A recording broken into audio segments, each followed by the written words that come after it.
Hello, everyone. We are Girls Guts Glory. Thanks so much for tuning in.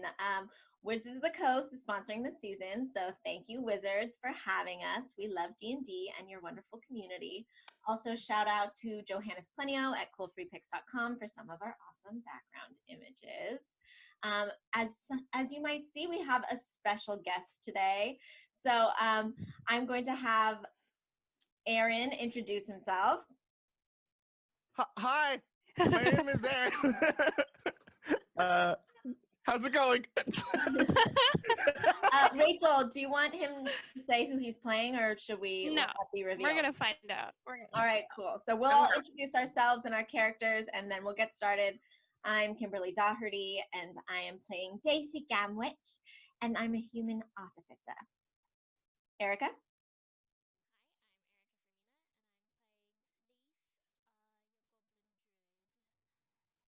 Alice? Hi, my name is Alice Gretchen, and I'm playing Valara Nailo, your centaur bard. Allie? Hey, I'm Allie Gonino, and I'm playing Alyssum Dryas, an Eladrin sorceress. Kellen? Hi, I'm Kellen Coleman. I'm playing Rufus Rippard, your rock gnome wizard. And then we have our DM.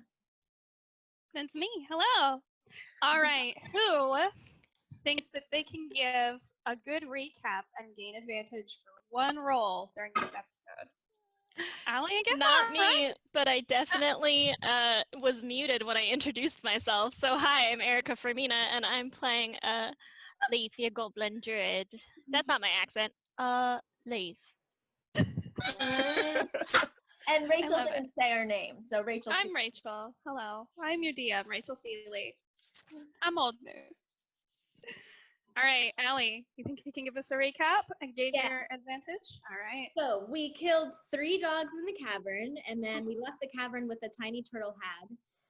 The tiny turtle hag got turned back into her hag self, Ina, and she sells souls and left Neve because Neve wanted to be more powerful, and she was like, I don't need to be more powerful, I just want to be like really gross and sell people's souls. So then we learned that Wuthering Waste is the hag's compound. So we returned to the bureau to learn some things about hags in the library, and we met a librarian whose name is Ruby, and we found out that there are green hags, sea hags, night hags, anise hags, which are children hunters, and there are also bear hags. And then Neve and Ina are green night hags, but Neve is also, I wrote something extra. And then night hags have a heartstone that's a black gem, and a soul bag that's made in 7 days from the flesh of a human sacrifice that carries 1 evil soul. Hags make most of their money harvesting evil souls and selling them. Leaf had a vision of his death. And while I was in the library, I read an Aesop fable about a child being dragged into the dark, and he drops down a tunnel with faces. And this was not an official book that the library was loaning out, so I just kind of swiped it and took it, and I'm keeping it for myself. And then Joven and Rowena went to the Arcane Brotherhood in the realm of the living, and we went back to check up on Levon to see how he was doing, and he awakened. That was perfect. You wrote down such good notes. Nicely done. So you gain advantage. Write that down. Make sure you remember, because I don't think anyone has used their recap advantage yet. I haven't, no. Do those Allie's stack? the only other one. It's They me do and Al. not I got stack. That's the problem. They don't stack. They disappear at the end of the episode. So make sure you use it. Oh, There's okay. no rollover. Dun, dun, dun. So when we left off, we were in the afterlife right now. Yes, you are all dead. To adjust for the first time tuning in, we're in the afterlife and trying to figure out what happened to the seer was taken over by a hag. So we're trying to save all that stuff. Lots of loose ends to chase after right now.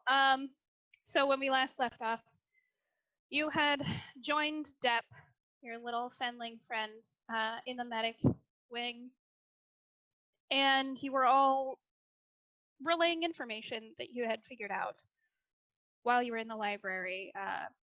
This ring of people had been standing around Levon's bed, trying to bring his soul back to his body. And the last thing you saw, there was a shockwave that emanated from the bed. And all of the casters were pushed back from their circle. They were all holding hands, and all of their connections were lost. And when you looked up between the staggering medics, you saw Levon sitting straight up in bed, staring at you, Alyssa. Aaron. Hi. You were in a cold state of nothingness for a long time. It feels like forever.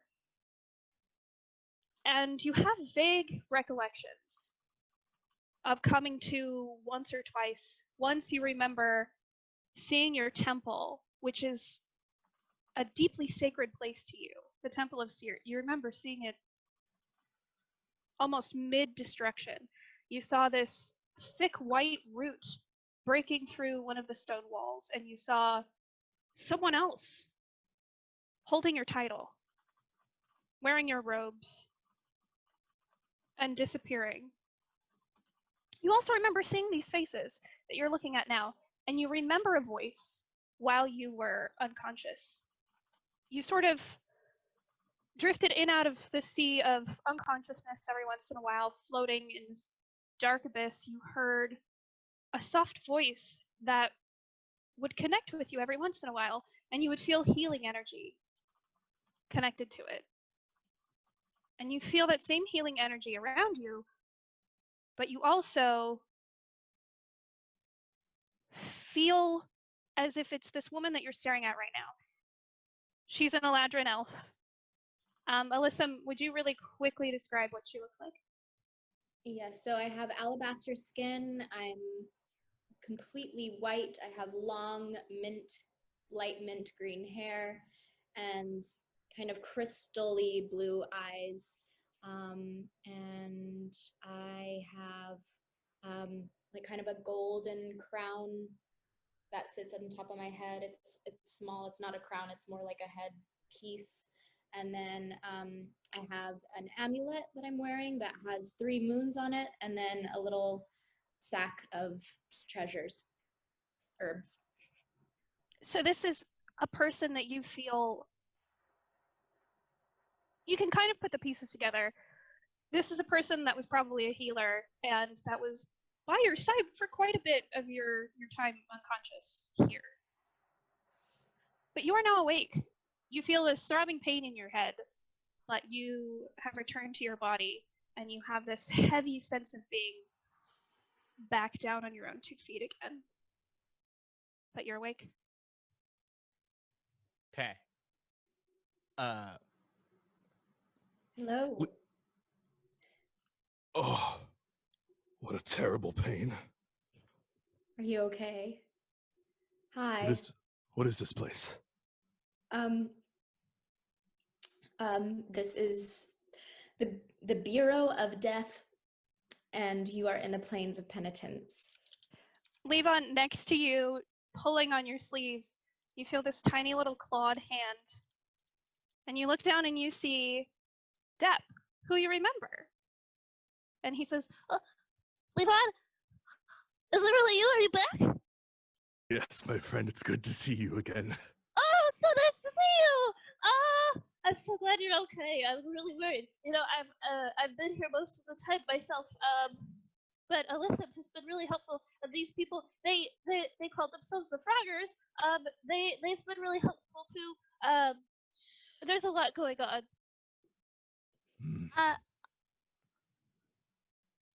Hi, I'm Leaf. I came up with the name the Froggers. What do you think about it? It's very green. Hello, my name is Levon. It's nice to meet you. Oh, my head. Are you okay? Do you need a water? I'm gonna go get you a water. And he runs on his tiny little feet out of the room. Get me too, please. Thank you, Deppen. Levon, you've been in an unconscious state for a few days. unfortunately, my team and I sort of played a role in what's the best way to put this? It's kind of our fault. It's kind of our, yeah, it's our fault that you, I believe you are no longer the Seert.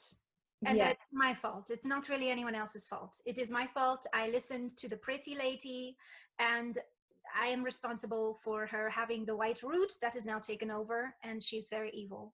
And so I'd like to introduce myself. My name is Valara, and the first thing I'd like to say is I'm very, very sorry to have You dethroned speak you. very fast for a man who's just woken up. I apologize. I am sorry for dethroning you from your Seertdom. Who It isn't who my is fault. this lady that you were speaking of? Her name is Neve. Do you know her? she's a hag. Hmm. The name is not familiar to you. I do not recall a Neve. Hello, guy. It's lovely to see another man in this area. I'm Rufus Rippard. Nice to meet you, rock gnome wizard. I'm a little bit of a famous guy back where I'm from. Listen, Levon. It's unfortunate we've come to these circumstances, but we're happy to see you awake. So, high five for that. Hi too. And how do you feel?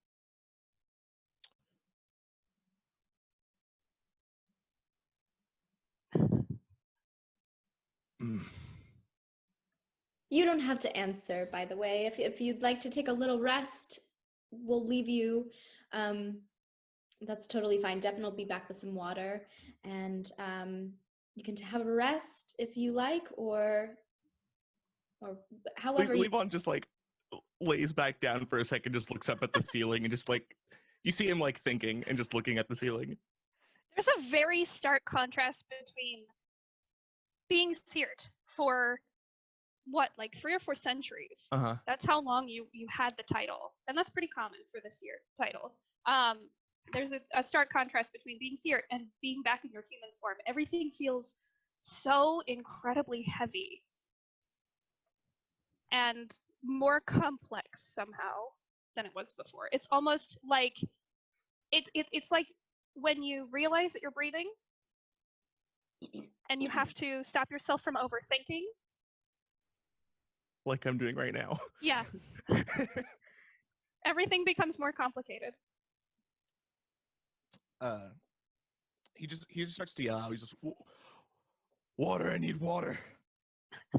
As you're yelling, it echoes down the corridor, and you hear these tiny little feet pat, pat, pat, pat, pat, pat, pat, pat, pat, and Deppin comes running back in, sloshing about 4 giant jugs of water, and they're getting all over him, just drenching his little vest. They're about half full by the time he gets to you, but he ends at your bedside, and he goes, I brought you some waters. I have a couple in case anyone else wants some. Here, and he hands one to you. He like takes it and like and just completely like guzzles it down like the quickest that he can. You see him like panting. He's like, Thank you, small one. And as Seert, you never ate, you never drank, and in death, you don't really experience hunger, but you are parched. Another, please. He hands you another. I'm almost just gonna breaks the jar. Oh, okay. Well, it's okay. We have more of those. I'm gonna put them on your bedside table, just in case. What is this?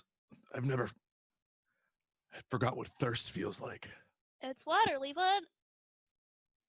Yes, I know it's water. Oh, okay. I'm just, I didn't know how much you remembered. How much do you remember if you're well enough to answer questions? Well, He like stands up and like starts to pace with his hands behind his back. He's just like, I remember seeing my temple. I remember thick white root. Devin Breaking. starts to pace behind you, mimicking you. he turns around and looks. I remember thick white root breaking through the stone walls. And someone else held the title of Seert. Do you remember what she looked like? No. Did you see? You didn't see her? No, but they were wearing my robes. Yeah, she definitely took those from you. So we should get them back. Hmm. I'm Daisy Gamwich. By the way, I was too shy to introduce myself a second ago, but Hello, it's Daisy. a bit of a It's lull. nice to meet you. It's lovely to meet you. We are going to do everything we can to get you back as Seat and get that hag out of there. I just wanted to let you know. And this is Calliope, and Daisy pulls out her little mechanical hummingbird who kind of flitters about, and then she says, and this here, this is Artemis, and she points out her giant hippo mechanical servant, or what's it called? Steel defender. How big is the hippo? Pretty large. He- I'd say, he just- it's the size of like a baby hippo, but still, like, Got it. He like walks up to it and just like pats it on the head. yes. Are we introducing our friends? Well, I was introducing mine. Would you like to introduce yours, Leaf? Yeah. And Leaf reaches into his pocket and pulls out a frog and holds it up to Levon and says, "Is this Sebastian? He's my brother." That. I see where the green came from. Oh, not like by blood. I Hmm. don't think. But he was the inspiration behind our tribe name. Yeah. I guess he's kind of like our mascot, you know? Yes, the orange turtles, correct? The frogger. Froggers. The froggers. Yeah, listen, Levon, it wasn't my choice. I wouldn't have picked Froggers, but it's We what we've can been dealt. change it. It's what we've been dealt. I feel like, we're keeping it. We're gonna I kind of embrace like the orange turtles more. We could be the frogging orange turtles. Idea, food for thought. Levon, I'm so happy again to see you. Do you want to rest? Do you still feel magical, by the way, chap? Do I feel magical? Yeah. Do you still have power in any way?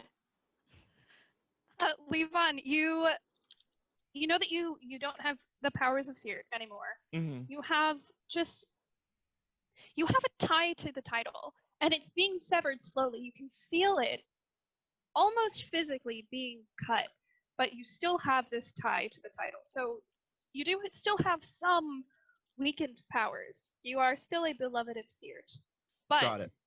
you have all the powers you had when you were alive. Okay. He like looks down at his hands and he like clenches them and he's like, I have what I need for now, but I'm running out of time. We would love to be of assistance. Running out of time for what exactly? Before I lose my ties to the Seared. All right. Well, we were going to go to the Withering Woods and what have you, and whatever their name is, and we have to battle like 17 hags. So, if you feel up for it, devising a plan, we might go get a group. We might go to this other Temple of Sorrows to go get some people who don't have gods. See if they'll join us, so we can go fight this band of hags and get you your place back. And you feel that these hags have to do with me being dethroned? Oh yeah, Neve is the main hag. She follows this owl goat lady. I don't know if you know about her. Someone else can explain that one. But she's the head hag, and she has your position, I believe. Do I have all of my stuff? You have everything except your weapon. Cool. That's the one thing. Cool. Yeah. And you think you know where it is. Okay. You see Levon like look around and try to like. It looks like he's looking for something, and then he looks up and he's just like, "First, I must pick something up," and he just starts to like walk out from the room. Do you want company or I want You more good? water. Deppin runs to the end table where there's another cup, and he grabs it and runs back to you. And he goes, "Please don't break this one. I mean, we have several more, but like, we only have a certain amount of them." Just hands it right back. Depp nods. Okay. Thank you, friend. Do you need me to come with you? Well, Do you need company? sure, if you'd like. Okay. Let me go get ready for an adventure. And he runs off. Pat, pat, pat, pat, pat, pat, pat. Levon, where are you going and what are you getting? I was just curious. Sorry if I'm being nosy. I'm off to pick up something that belongs to me. If we're going to be fighting hags, then I should be well prepared. Just something. It's A rather weapon. a weapon. Do you need us to come with you to get your weapon? Yeah. You must. Oh, that sounds like an invitation to me. He stops talking and continues to walk. You have almost a supernatural sense of where to go, Levon. And Depp joins you in the elevator, and he has this massive backpack on, this big leather backpack that has like scrolls and stuff, and like little clinking jars that are attached to the side. It looks like potions. And he straps in, and he goes, "I should have left a note with Joven. That's okay. Okay, hang on."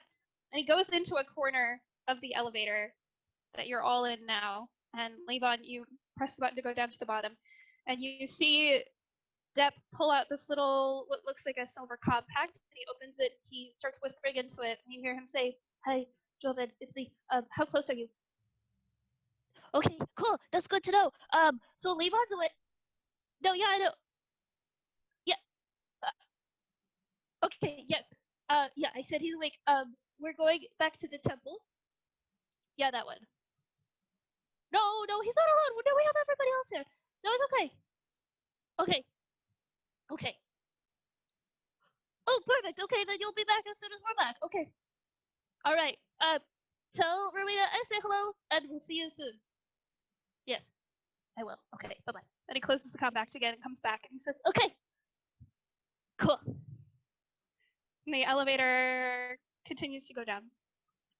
And the mechanical doors ding and open up slowly, and you see the City of Judgment. And Levon, you haven't been here for a long time. This is where you came when you died. It's a sad place, but it's not depressing. A lot of people here still have a good life, or what you could call it in the afterlife, essentially. You know to head right to these woods outside in the Plains of Penitence. You don't need to stop for any kind of supplies. And you're walking very quickly. Levon's a pretty tall man. He's 6 foot something. And he's taking these large steps, and Depp is almost jogging to keep up with him. And Depp is by your side, and he starts in this long talk. And you know Depp is just like this. He just gets chatty when he's anxious, and he's not a combat person. But he starts in on this story about the last time he saw you, and the sweater you were wearing, and the jokes you were making, and the drink that you guys had, and how fun it was. And he's very harmless, but also he can be a little much. And you pass by a river, and you know this river bisects the town. And Levon, you feel a tug towards the river, and you know, not yet. You're not ready yet. But you know that's where you have to go. eventually. And that is a dark thought. But also comforting, because it's a given.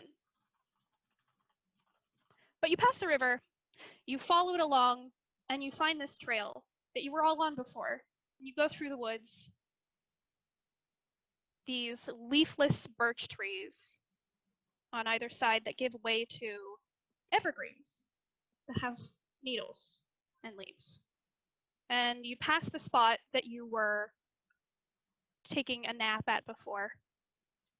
And as you haven't done anything, none of you feel particularly tired. But Rufus, from your little wristwatch, you can tell about 6 hours have passed now. And at this point, you are at the temple. The trees break, and when they do, you're finally able to see the sky.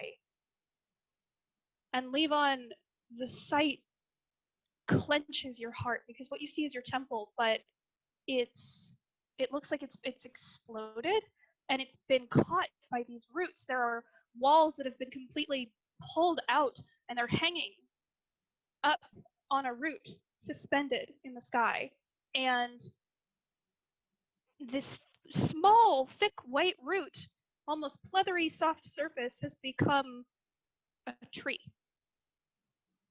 It's not very big, and it's continuing to grow, but it's big enough that it has almost decimated the temple. And Levon, you know you're not the only person that called this temple home. There were 3. And you feel always, especially as you felt a connection to 2 of them, a deep connection. One of those connections got severed. But you don't know where. And you know you have to go into the temple to find what you're looking for.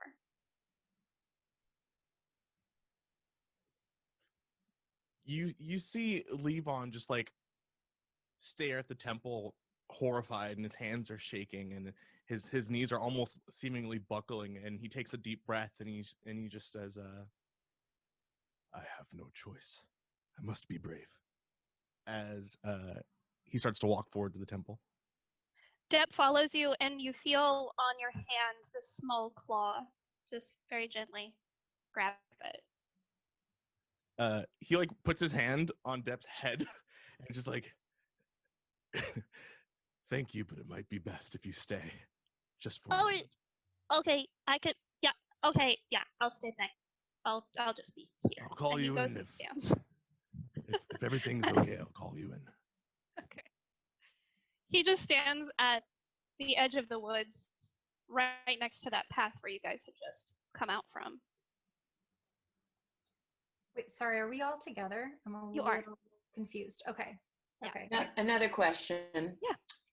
Has Depp? Well, actually, I'm going to do it as Rufus. So I turn to Rufus turns to the little guy and says, you know, sorry to interrupt. I just have to ask. Have you know?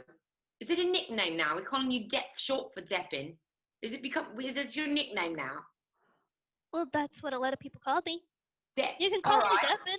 I'll answer to anything. I just want to make sure I'm calling you the right thing, you know, because old man memory can't Yeah, remember yeah. a lot already. So, Oh, that's okay. I usually answer to everything. all right, You know, Depp. like Deppin, Mr. Brigsby, hey you, all sorts of things. Hey you. Yeah. Oh, you're much better than a hey you.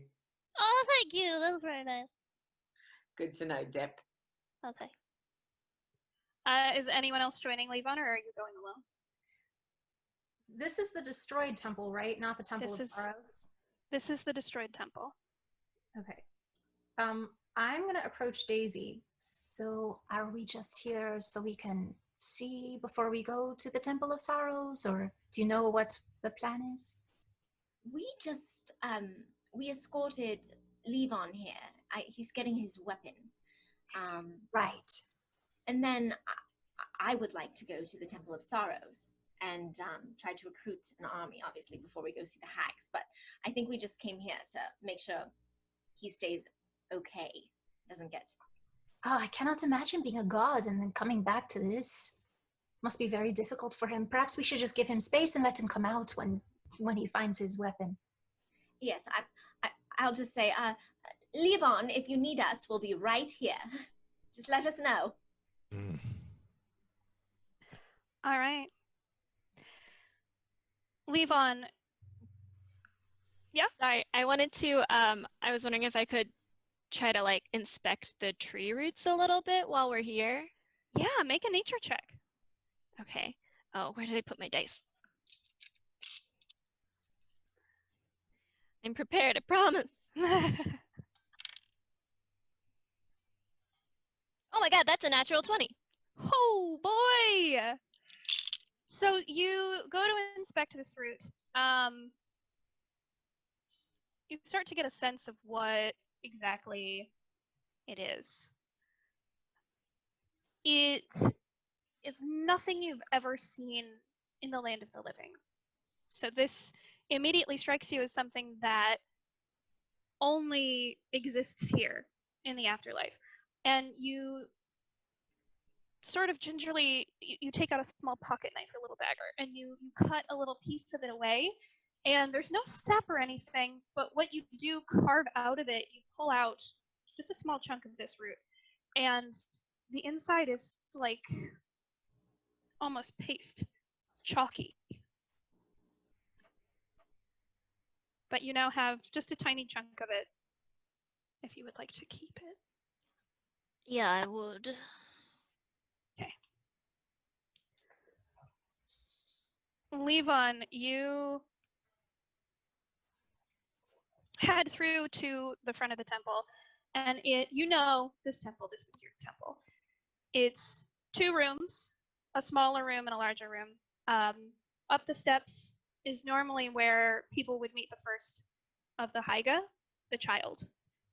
And the child is not there. You can tell they're alive.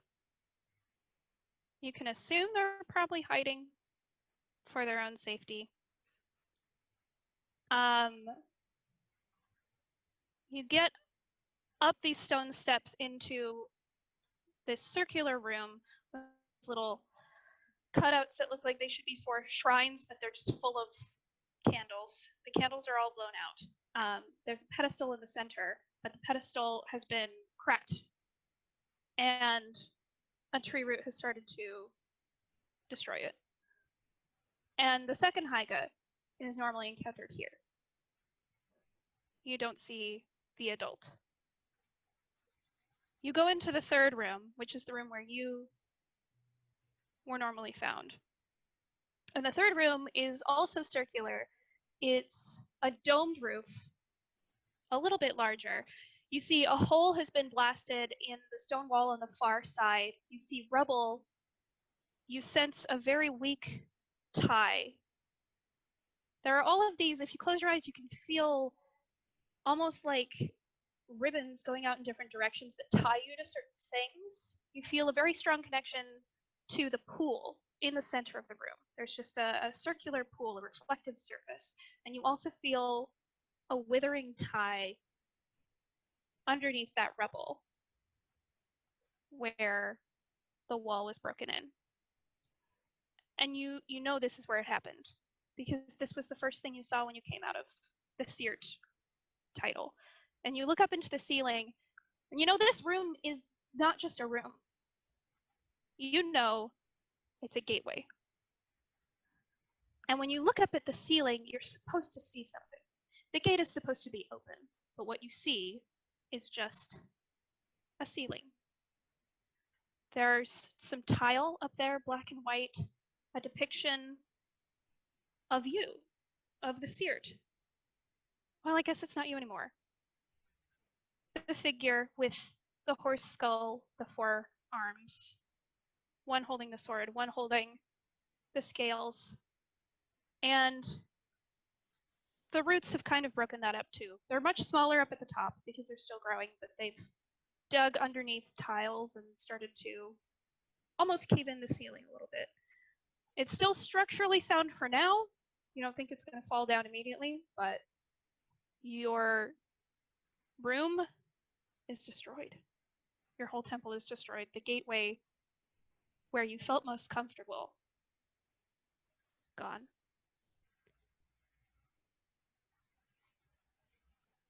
he just like falls to his knees and just like starts to tremble a little bit as he looks around and sees all of the ruin and just starts to shout out loud, "How could this happen? How?" It's incredibly disturbing to be caught off like this.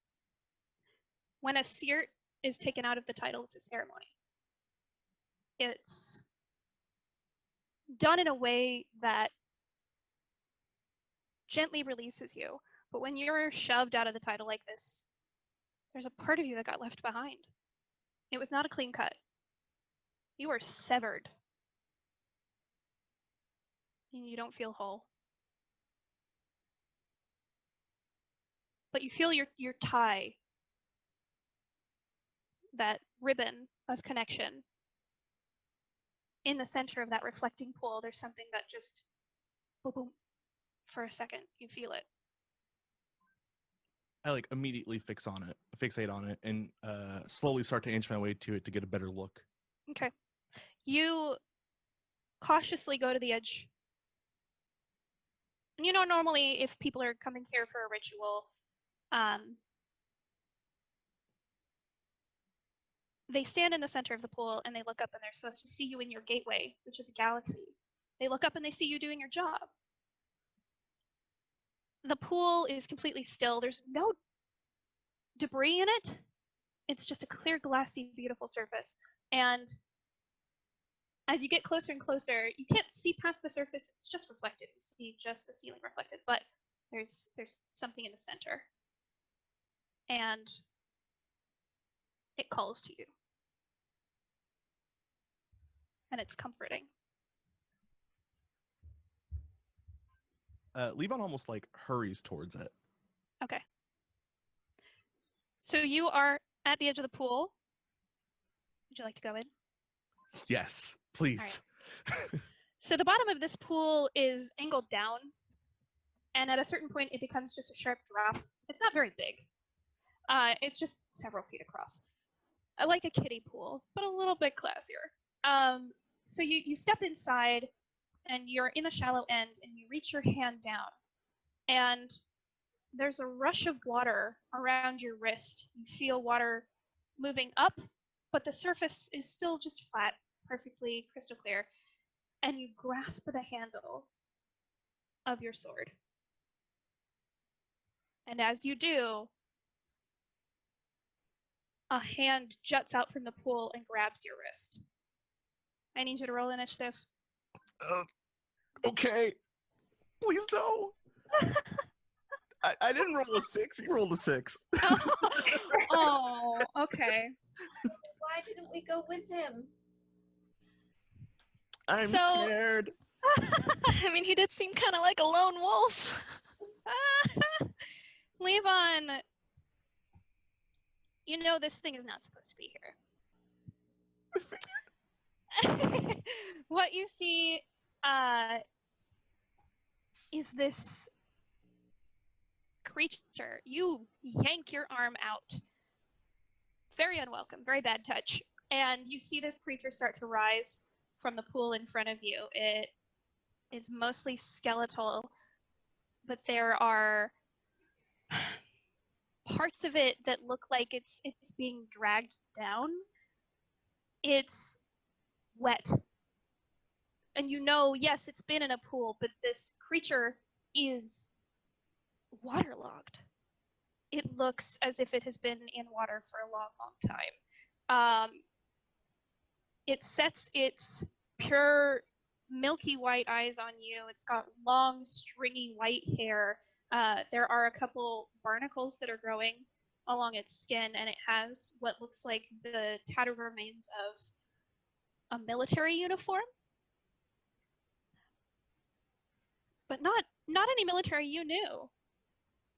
It has this aura that comes off of it, and it hits you, and there's a stench that comes with it. It's vile. And I need you to roll a con save for me. See, when I roll a 2, Uh-huh. When you roll a 2, Levon, you feel this rot settle in your nostrils, and you can feel it through your sinus all the way down into your neck, your throat. It stings and it burns, and you're gonna take you're gonna take 21 points of necrotic damage. Holy! Sounds good. Yeah. 20, you and said 21, right? I said 21. Okay. And you see over its shoulder, 2 heads begin to surface behind it. Black, stringy hair, smaller than this figure in front of you. And you see just above the surface of the water, black eyes from these 2 other figures. And they're staring at you. Rachel, we are like, it's in ruins, so can we see like any part of the? No. What's happening? Can we hear anything? Can we I hear- will say, yeah. Well, After about a round of combat, you guys will make a perception check. So let's get through one round of combat first. Levon, unfortunately, this creature in front of you is going to go first. It opens its mouth, and these lips are swollen from like seawater, and you start to feel nauseous, almost like you're on a ship, and it's rocking, almost as if you're getting seasick, and you're on solid ground. You haven't been to sea in a long time. The creature looks to you, points one crooked finger, and starts to open its hand, but it stumbles a little bit. I need you to make another saving throw. Con save throw? It is a con, yeah. Okay. I can roll over a 10, right? 9? Oh, You need new Levon. dice. Nice. You do need new dice. Go to Okay. jail.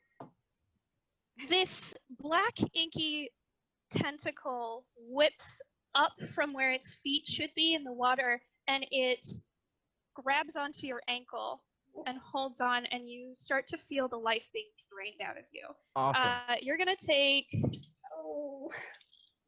7 points of necrotic damage. Okay. Your HP max is going to be reduced by. Actually, don't take that damage. Your HP max is going to be temporarily reduced by 7. Okay, got it. So the other 2 don't get their turn right now, thankfully, because it was just the guy ahead of them. Levon, it is your turn. What would you like to do? Stand back. Do I have my weapon now? You have your weapon. And actually, because of who you are and because of your connection to this weapon, because you helped forge it, and there is a single drop of your own blood in this weapon, you don't need to attune to it. It's a part of you. I'm gonna take that sword. Yeah, you got it. So, Levon, you pull from this glassy surface of the water that still has not broken, not a single ripple. You pull this flamberge. It is a flame-edged sword, a blade woven like a flame. And as you pull it out, it starts to shine with this beautiful, radiant light. And you feel this connection sort of click into place.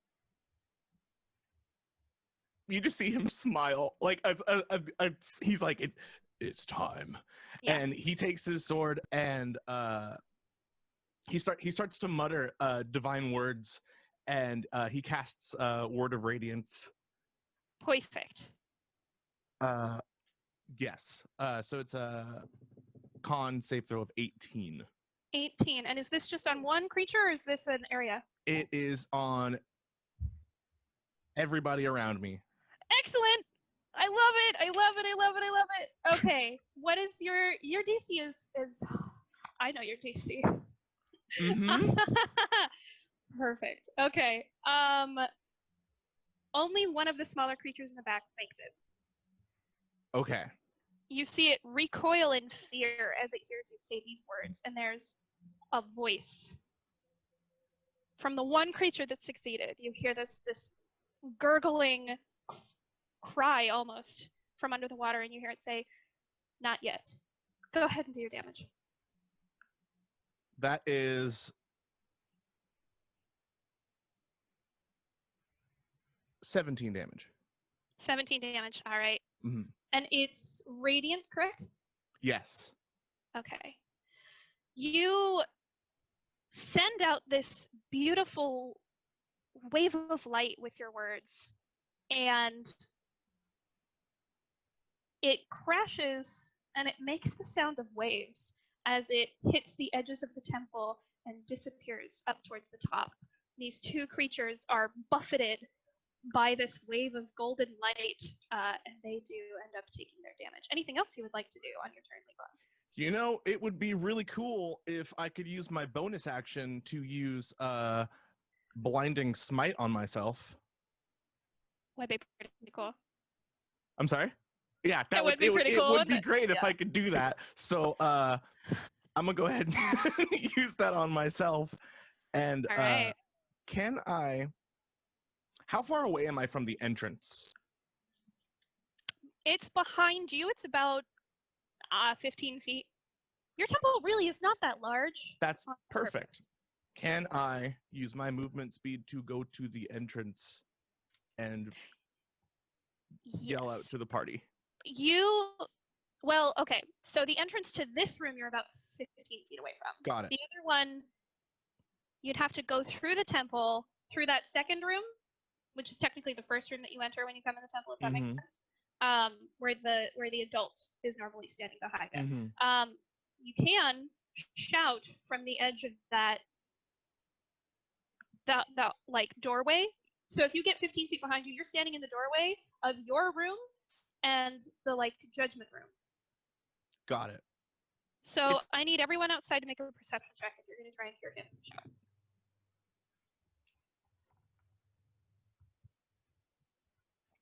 Nine. Okay. No. Come on. Daisy's got her ears out.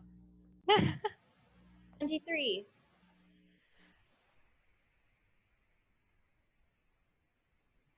Kellen?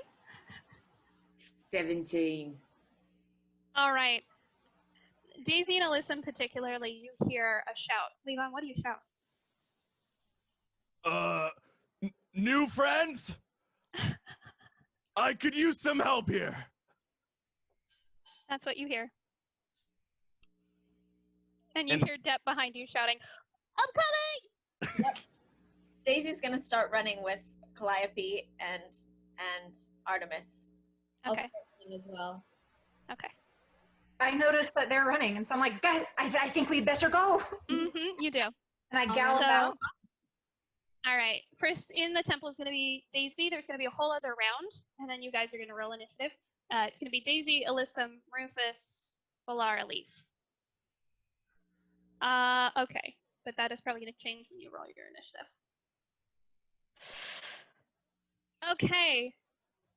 It is now the turn of the two in the back. One of them squinting because this bright radiant light has just affected them. They both start to come out of the water, and you see two humanoid figures, both looking waterlogged in similar outfits, but you can tell from the colors on one of them they were a pirate. Because in fact, Levon, at one point in your life when you were a youth, you were also a pirate, and you have a vivid flashback of being on a ship and rocking back and forth with the waves. You were very small. You were maybe 12 or 13. It was a life you were thrown into. And you made more of your life after that, but it's gone. That memory disappears. As these two creatures start to climb out of the water, I need you to make another con saving throw. Uh-huh. Let's not roll a 2 again. I'm a pirate. I'm a pirate. Ooh, 19. 19, perfect. For a split second, you feel an ethereal, invisible water start to creep up on you. But you shove it back. No, go away. No, go away. Okay. The one on your right surges up from the water, and it's going to hit at you with one of its very heavy limbs. What is your AC for me? 18. This is unfortunately going to hit. It's going to Cool. do 14 bludgeoning damage. Its fist, like a club, just slams down onto your shoulder, and it's startling because you've been hit many times before, Levon. You know how to take a hit, but this feels almost as if their bones have been petrified. They're heavy. This is a heavy attack. All right, it is now the top of the order, and this disgusting creature in front of you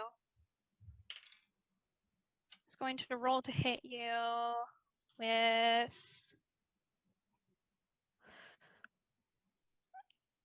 just an 18 to hit. He just makes it. One of his hands that's still underwater pulls up, and you see a sword. And you're thankful because in the afterlife, certain things don't affect you as much.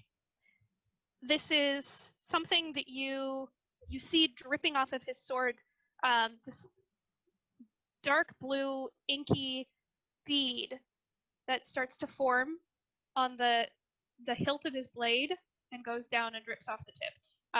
If you were alive, this is something that would hurt you immeasurably. You're going to take 6 cold damage, and you don't have to make that con save. Thankfully. Everything is fine. Everything's fine. Fortunately for you, that is all he's going to do. Okay. On his turn. Levon, it is your turn now. What would you like to do? It's my turn? Oh, yes, it is. Oh boy, do I have a turn. I'm gonna turn tail and just sprint at them with my my resurrection sword and make two heckin' attacks. Which one are you attacking? The big one in front of you, or one of the two the big smaller one ones? in front of me. Yes. Go for it. Roll to hit. Does a 27 hit? Oh, for sure. Cool.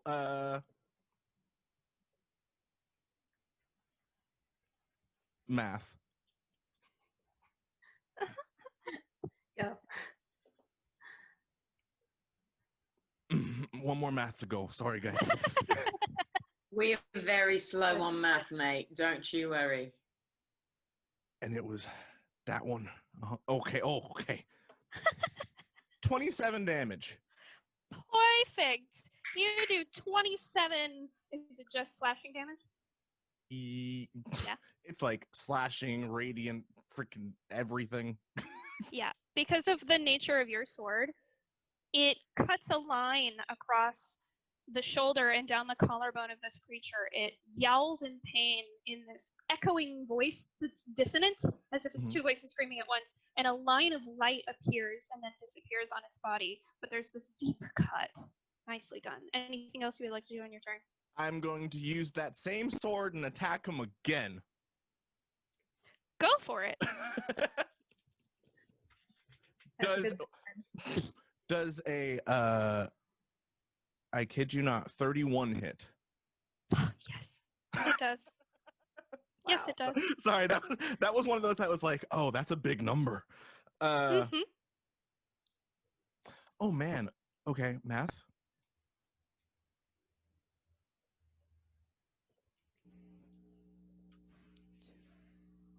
Dude, Levon's powerful. Yeah, that's a powerful god. Yeah. You have no idea. Yeah. This time it's 34. 34 points of damage. You turn your blade across your head and you slice down the opposite way. So he now has an X on him, and that explodes into light and then disappears. And there's 2 deep cuts as it howls again in pain at the sky in this dissonant voice. Perfect. All right, it is now the turn of the 2 behind him. These 2 creatures, the one on the left is going to lurch forward and attempt to hit you.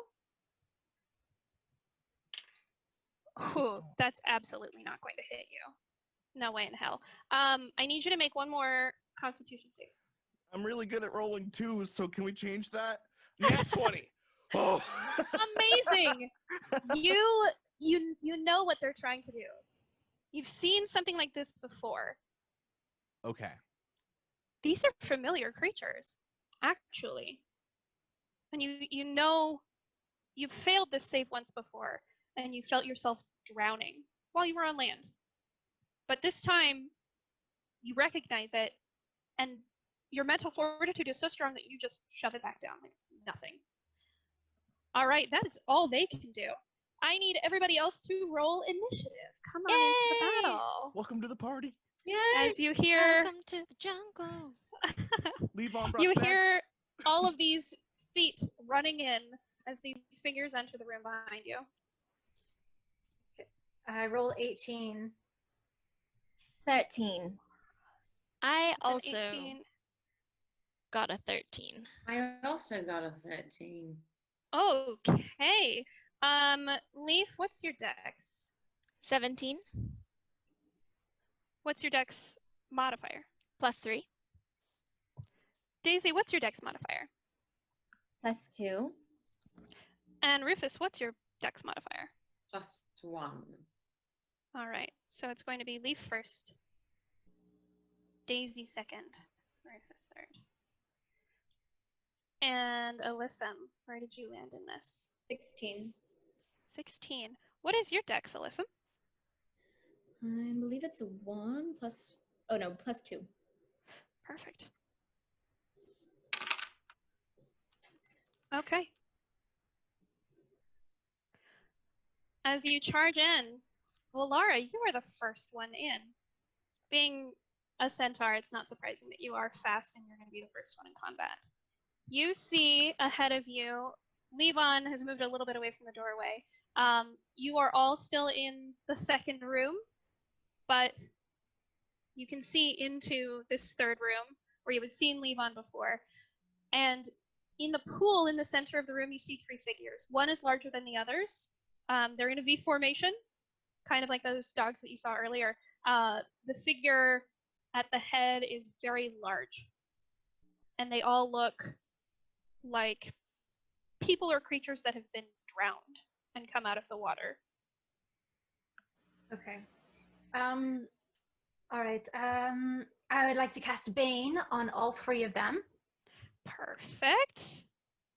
And remind me, Bane, I have to make up a to save. 3 creatures must make charisma saves. Whenever a target fails the save, and they make whenever they make an attack roll or a saving throw before the spell ends, they have to subtract a d4 from Okay. that roll. Perfect. Oh, yeah, they all failed that. Excellent. You Okay. have successfully baned all 3 of these creatures. Yay. All right. And I shout out to Levon, we are here, we are coming. Thank you. All right. Any bonus points? And I Anything else move you'd like out to of, I make sure I'm not blocking the doorway with my big ass again.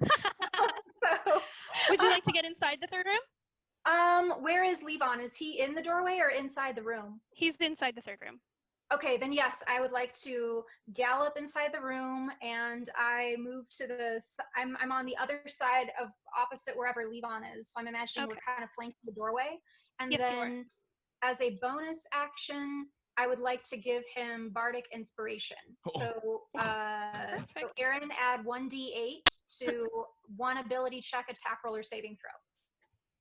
Okay. Excellent, excellent, excellent. Okay. Perfect. Just roll another 2. All right. It is now Alyssa's turn. Alyssa, what would you like to do? Am I within like calling earshot of Levon? Like, can I shout to him? Absolutely. Levon, how are you faring? Do you need any healing? He like looks over his shoulder and he's like, "Don't worry about me. Worry about yourself." Okay. In that case, I'm going to inch towards the doorway so that I can have a better view of the room, and I'm going to attack, I guess, the one that's closest to Levon. Okay, that would be the biggest one in the front. Perfect. And I'm going to use my crossbow to strike. Perfect. Roll to hit. Ooh, that's going to be a 24. 24 will Nice. hit. You guys are rolling real well. And a D8, which is this a D8? It's your diamond-shaped one. This one? This bad boy. Whoop, there. Hi. Okay, yeah. Okay. 9 points of damage. You shoot it with your crossbow, and the bolt goes flying right into its shoulder, and it sticks deep. You know, this isn't something you're going to be able to salvage and pull out. This is something that's going to have to be snapped if they want it gone. Perfect. Anything else you'd like to do on your turn? I would like to cast... Is it possible to cast my spiritual weapon? Is that your... Is it a bonus action? I think it is. Action, yeah. Yeah, you can. Okay. I would like to cast my spiritual weapon, my swirling blue swirl of water that's fire and ice at the same time, and I would like to send it to the other one, the one that's closer to Valara. Okay, that's going to be... There are two in the back, and they're both kind of equidistant, but the one on the left is closer to Valara. Okay, I'll send it over to that one. Perfect. All right. And is that a roll to hit, or is that a con save? Oh, it's a...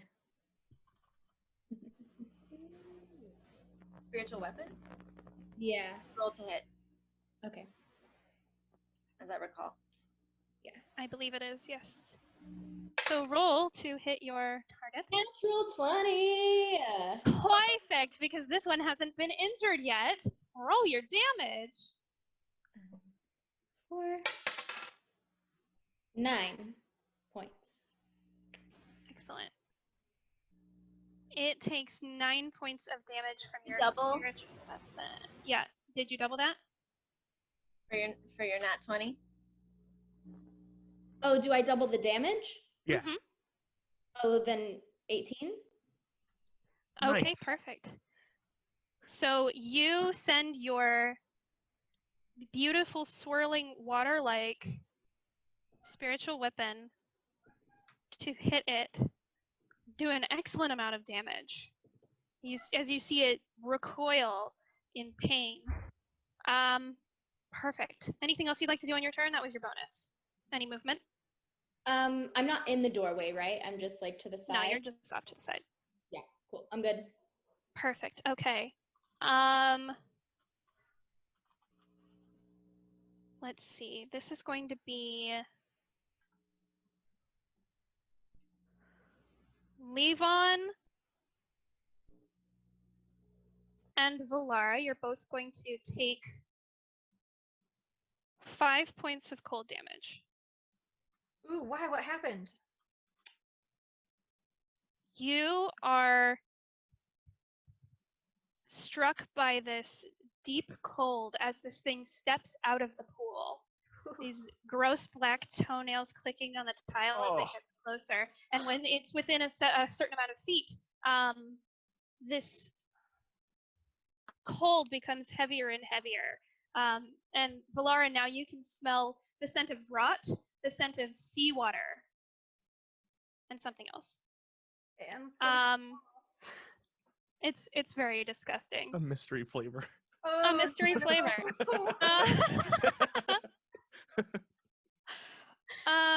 Let's see. Okay. Levon, it is going to attack you one more time. Uh-huh. Okay. Nat 1. No. With a 19. Oh. It just made it. It has an insane bonus. Okay, you are going to take 14 points of cold damage. It's and I cold. need you. No, actually, you're not going to do that. You're good. Okay, this is another. So you see this smoky black tentacle appear underneath it again, and it snakes its way over to you and grabs you by the other foot. You are going to have to take down your health point maximum again by 2 points. Okay. It looks like it has its eyes set on you, Levon. But that's all it's going to do on its turn, thankfully. You can tell it's stumbling a little bit. It's still on 2 feet, but it's having a bit of a difficult time. Leaf, it is your turn. What would you like to do? Sorry, Valar? Yeah, real quick. Had you subtracted 4 from the charisma fail? Yes, for I the did. Bane? Okay. Yes, I did. Thank you for reminding me, though. Leaf? How far away am I? You are in the second room, so you are about, honestly, like 16, 17 feet. Oh, okay. Oh, no, it's less. So the one in front is a lot closer to you because he came forward to do this damage to Levon and Valara. The bigger creature is about, no, like 6 or 7 feet away from you. The two on the inside are like 16, 17. The two in the pool still. Okay. I'm gonna use my movement to get within 5 feet of the one in the front. Okay, the big one, easy. Yeah. And I'm going to do my primal savagery. Excellent. So you see Leaf sort of run in, and then all of a sudden he looks really angry, and his teeth sharpen and his claws sharpen, and he just charges at the he charges at the ooey gooey guy in the front with a natural 20. Oh! Perfect. Do your damage. So I do believe that is 2d10. This is so good. That'll be 6 times 2, so 12 points of acid damage. 12 points of acid damage. Perfect. And as a bonus action, because that was only like it was like 20 feet total? No. If you were getting in to 5 feet of this guy, that was 2 feet. It was what? The guy in front of you, the big guy, was Yeah. only about 6 or 7 feet away from you. So you've only used, yeah. The Then I'm other gonna- two are about 17 or 16. They're in the pool, still in the center of the room. That big guy had to move forward to attack Valara and Levon. Okay, cool. I'm going to take my nimble escape action. Okay. And Before you do, however, because you have bitten down on his flesh, his black blood starts to drain into your mouth. You're going to take 5 points of cold damage. Okay. It's only 5, but Yeah, it's not bad. I don't like any damage, frankly. it tastes disgusting. It tastes like rotten seaweed and fish that has been left out in the sun too long. Don't like that. Okay, so Leaf is gonna chomp down, deal his acid damage, and then as soon as the flavor hits his tongue, he's gonna everything's gonna retract. He's going to disengage and as a bonus action disengage, and then run back a little bit. Okay. Like if it was only a few feet, maybe like another 15. Another 15? Okay, you're going to be at the doorway to that first room that you come into. Up the steps, first room, second room, you're going to be in the doorway of that first room if you take back 15 feet. Then maybe I'll go off to the side so I'm not in the doorway. Okay. I mean, you're not going to be in anyone's way. You're going to be in the doorway leading outside. Does that make sense? Yeah, maybe I won't go back. Maybe I'll go back 10 feet. Okay. You go back 10 feet. You are on the other side of the pedestal, but you're still within the room. Okay, cool. So, that is Leaf's turn. Excellent job. Daisy, it is your turn. What would you like to do? And I'm totally assuming you have both of your companions with you. Yes, I have both my companions. So Daisy's going to run in and she's going to, not all the way, but Mhm. close enough, and she's going to cast aid on all her friends. So Perfect. cast it for 5 people, and you all get an extra 5 points maximum hit point, or at 5 points added to your hit points. That's evening some things out for Levon. That's good. Yeah. Thanks. Is when I see Levon, like, how bad is he? Like, You it's can tell them, like Levon. on death's door, I or can tell them. he's Yeah. doing okay. Like, I don't look at him and think like he's about to die, or what am I when I see him? Levon looks fine. All right, cool. Then I'm going to say, Artemis, go get it. And Artemis is going to run at the whatever the closest scary looking thing is. The big guy? Mm-hmm. All right. So does Artemis get an attack this round? Yeah? Yep. All That's right. my bonus action. Roll to hit. She's gonna attack my little hippo with an 18 to hit. An 18 will hit. Do your damage on the big guy. Right. 10 points of damage. All right. Your hippo chomps down. You see her little articulated eyebrows go clunk. She gets angry and she runs in, clunk, clunk, clunk, clunk, clunk, snaps down on an ankle. You hear a bone snap underneath her jaws. She is going to take 5 points of cold damage. Oh, poor little baby. Does she stay engaged? Yes. 'Kay. Does that mean she stays like within 5? Yeah, she's going to stay attached to him. Sure. Yeah, let's do that.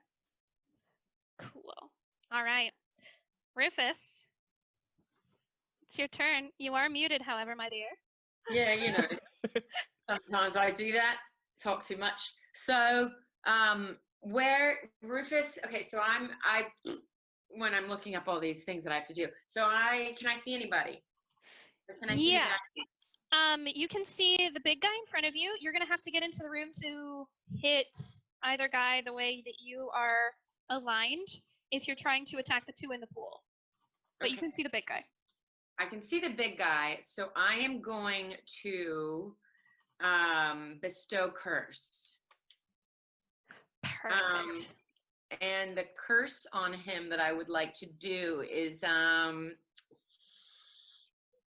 while he's cursed, he must make a wisdom saving throw at the start of each of his turns, and if it fails, it wastes the action that turn doing nothing. Excellent. I'm loving these new spells that you've gotten. Me too, thank God for the library. Thank God for the library. You heard it here first, kids. Yeah. All right. Anything else you'd like to do on your turn? Any bonus action? My bonus action, I'm just going to. Apparently I have to attune to my guitar, even though I thought. No, you've already attuned to it. I've already tuned it. Okay. Yeah. I mean, no, I feel like I'm just amped up, so I'm just gonna like lift my hands and go, all right. That's it. Okay. He just gets amped, you know. I love This it. one's excited. Yeah. Levon, it is your turn. Oh, What would you like to do? It's time for big boy moves. It's time for big boy moves. I've prepared. I'm gonna look at the big guy and look at the rest of the party and just go, thank you for your help, and just start to charge at the big guy again and just go for a major swing with my resurrection. Excellent. I'm going to use what is that thing called? The greater weapon master attack to subtract 5 to add 10. Excellent. Roll the hit. I believe, be a nat 20. That's a 19. That'll still hit even minus your 5. Okay, so when I do that, I would also like to use Divine Smite at 5th level. Do your damage. Okay. Let's see if he gets to do his plan. I don't know if he's going to. Do it, Levon. Do your math. Would you believe me if I told you that was 67 damage? I would believe you. In fact, I would believe you. Woo! As you see Levon charge in, there's this aura that surrounds this very tall figure that has sort of joined your party. He deals a massive amount of damage. You cut this thing, you cleave it down the front, your sword gets stuck in it, and you have to pull it out. And just for flavor, you turn around and you slash it across the neck, and there's a moment where it just stands still, and then its head falls to the side, rolls away, disappears into the pool, and the body collapses. However, as it dies, Levon, I'm scared. No, it's stop it. going to... Yeah, hang on.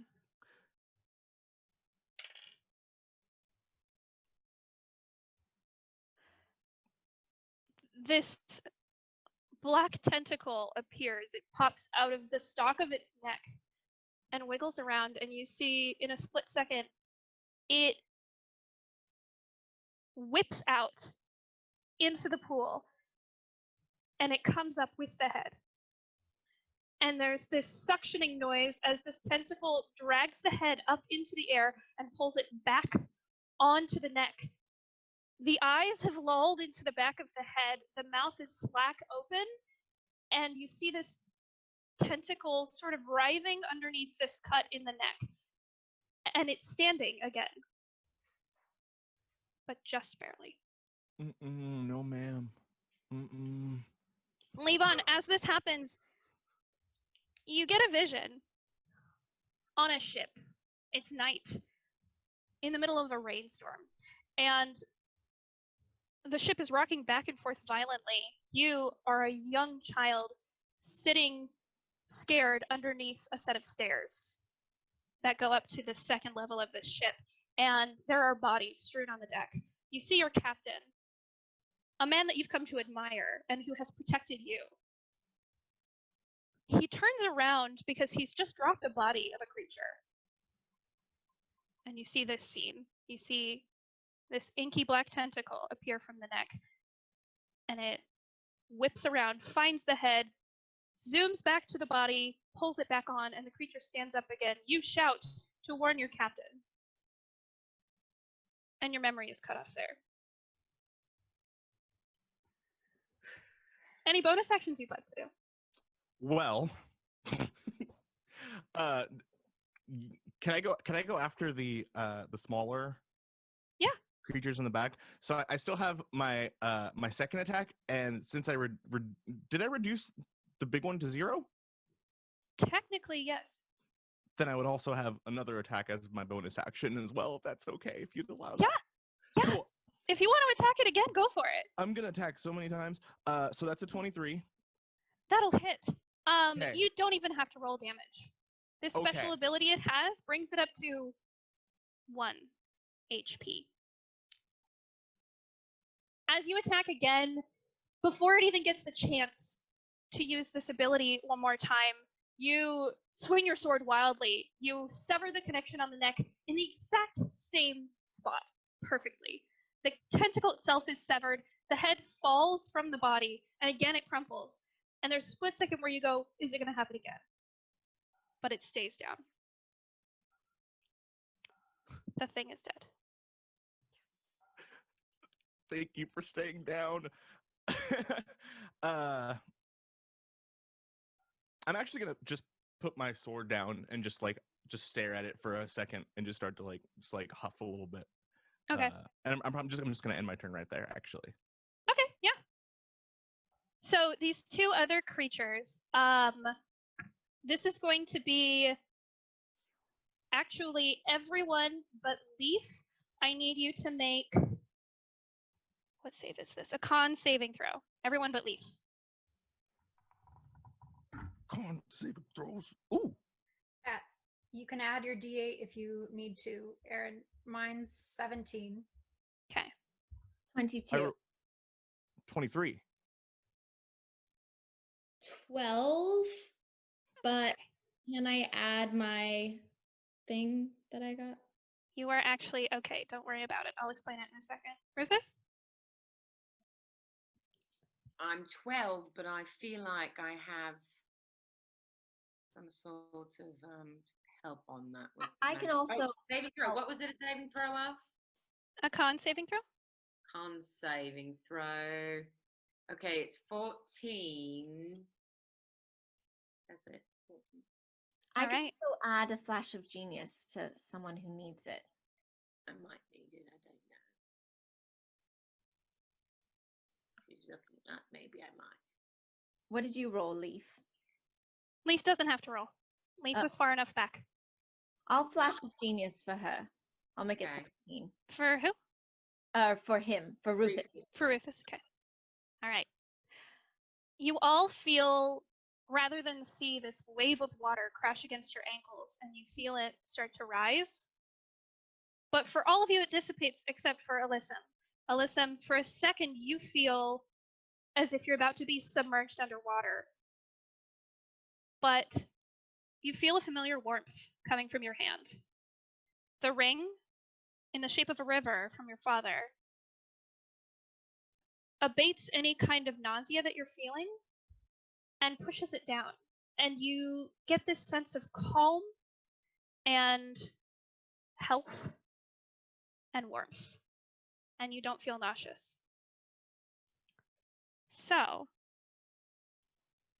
the creature on the right is going to attempt to attack Levon. Is Artemis within 5 feet of that creature? No, she's within 10 feet because she was attached to the big guy who just went down. Yeah. He is going to, however, he is going to have to move within 10 feet to get to Levon, or within 5 feet to get to Levon. Okay, then, because as a reaction, Artemis, the defender imposes disadvantage on an attack roll of one creature it can see that is within 5 feet of it, provided the attack roll is against a creature other than the defender. Okay. Good to know. Then it's going to have disadvantage on this attack to you. Levon, that's... It is not going to hit. It stumbles up onto the floor, and you can see this full creature now. Pirate regalia, 1 boot, looking waterlogged and disgusting. There are a couple of bite marks along its leg. Levon, you think might have been a shark. And this creature starts to come towards you, Levon, to attack you. And you can tell it's going to hit you again with one of those petrified club limbs of it. And out of nowhere, this steel defender comes in, smacks it on the side, and it stumbles. It does not hit you. The other one, however, is going to try and attack Valara.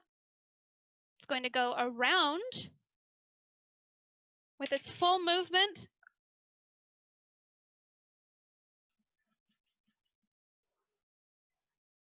Valara, it attempts to climb towards you.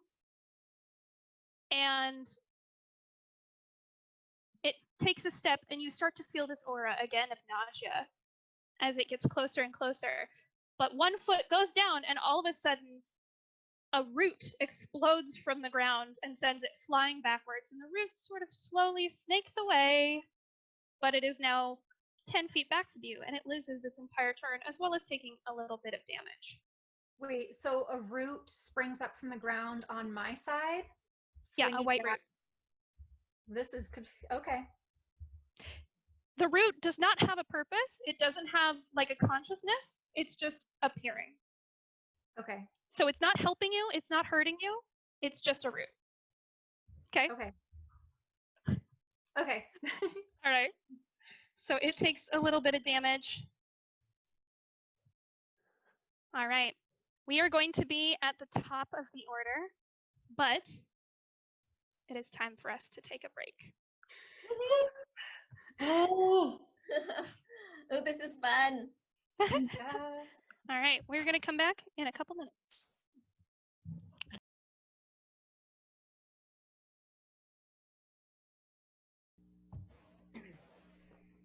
We're back. And we're back. Yeehaw! When we left off, we were in the middle of combat. We are at the start of the round. Valara, it's your turn. You are currently engaged with one. He's about 5 feet away from you, and there's one engaged with Levon, just a couple feet away from you on your right. What would you like to do? Did you say one's engaged with, or one's 5 feet away from me? Yes. Okay. But there's one engaged with Levon, so I'm going to try to hurl a chromatic orb at it. All right. That will be 19 to hit. 19 will hit. Do your Yay! damage. Okay, and that will be maths. 1 second. 12. That's why I have the calculator up. What's 18 plus 7? 25 points of acid damage. Wow. All right. You hurl this disgusting looking snot ball Yeah. at this Sizzling. creature. Disgusting. All right. It slams into its side and begins to sizzle on its waterlogged skin, and you hear it howl. But it is still standing. Anything else you'd like to do on your turn?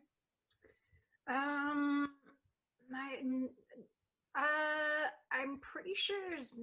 Ooh, actually, if I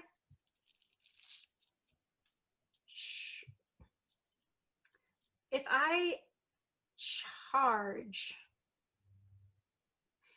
does that push some?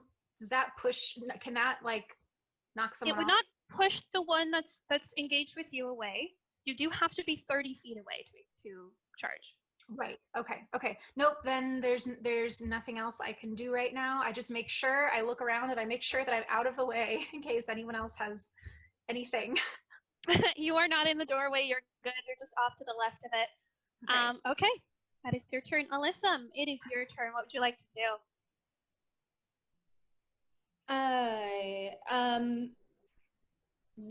Who's closest to me? You are enemy-wise. That's going to be the one. So you are in the first room with the pedestal where you saw that woman who gave you the test. And in this room is Rufus on the left side of the door into the larger room. You are on the right side of the door, so you can look at an angle and see the one that is attacking Valara. Okay. And that's about 10 feet away. And the big one that was attacking Levon, he's done? Great. Okay, so I'm going to aim my crossbow at the one that's in front of Valara. Alrighty. And that will be... Wait, I can redo it, right? Do I get a re-roll or something? You can roll with advantage, yeah. If you want to use your recap advantage, yeah. Uh-huh. That was a natural one. Oh, Oh yeah, reroll. Reroll. Well, that was a natural 2. Better than what? Better than a 1. you doubled your roll. Yeah, Yeah, you and did. you can actually add something to that this time. Why? Your bonus. Oh. Yeah, you Okay. can't add your bonus onto a 1. It's a 7. So it's kind of hard to aim in here because the roots have made everything a little bit unnatural. Like all of the arches look like they're mid-collapse, but they're being held up by these nasty roots. And you take aim, but as you take one step to get in line, you trip over a root a little bit, and you accidentally pull the trigger, and it goes flying up into the air, and it smacks against the ceiling, and then falls back down. You hear it just down. Okay, I'm gonna put my crossbow on my back or on my shoulder, and now I'm going to my spiritual weapon is still hovering over that same creature, I believe, or is it the other one? No, so you had been attacking the one on the left, and that is the one that's in front of Valara right now. Your spiritual weapon did not move with it, so it's still in the pool, like just floating over the top of the pool. Move it. Yeah, you can move it. Okay. So I'd like to cast it again and roll. You don't have to cast it again. It's already been cast. You just have to move it. Okay. Yeah, it's like a little companion. Just tell it, hey, go here. Okay, hey, go over to the same one that I just tried to hit with my crossbow. All right. So you have this like psychic connection to your spiritual weapon. This beautiful, like, looks like an orb of water. You can see waves crashing along the sides of it. And you tell it, hey, go here. And it floats over to the guy, and I believe you get an attack now with your spiritual weapon because it's within melee distance. Perfect.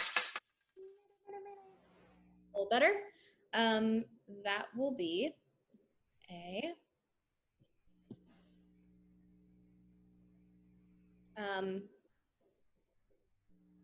sorry, math. 22 to hit. 22 will hit. Do your damage. 8. 8 points of damage on the one on Valara. Excellent. Your beautiful spiritual weapon, this orb of water, goes and envelops this drowned person just like waist up. It's just in this sphere of water, and you can see through it. You can see the creature, and it's kind of looking around like, what the fuck? And it does take some damage. Not as much as you're expecting, but it does take some damage. All right, Leaf, it is your turn. You are in the pedestal room. You are about the furthest away. So to get in there, you're going to have to go about a full... It's technically like 27-ish feet, 28 feet. You'd have to go your full 30. Okay, but to get 10 feet away from the things, I would have to move like 20 feet? Yes, you'll have to, well, 15. You're 15 to the doorway, 15 around the corner. You're going to have to pick one because you're going to have to angle yourself to be able to see it, either on the left or the right. I will, whichever one is easier for me to see when I move that 15 feet. It doesn't matter. So if you go to the left, you'll be able to see the one on Levon on the right at an angle. If you go to the right, you'll be able to see the one on Valara on the left. I'm gonna try and hit the one attacking Valara. Okay, so you head over to the right. You are now in between Daisy and Alyssa. And you see Leaf sort of move his hands a little bit. He looks kind of angry, and he points, and a puff of, oh, I guess it's from my palm. So he does this, and a puff of noxious gas forms and goes towards the creature. And so it has to make a con save of 15. All right, a 15? Yeah. 4. That's true. It is baned. So that would be, where's my D4? There it is.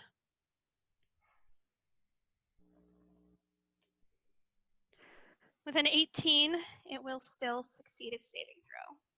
Does it take half damage?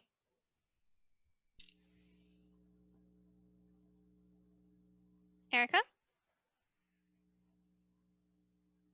Oh no. Uh-oh. I know, my internet is glitching. Erica's frozen? Oh no. Yeah, hang on. Let's pause for a second. I want to screenshot it so Let me- bad. Let me write that number down. 18. Picture.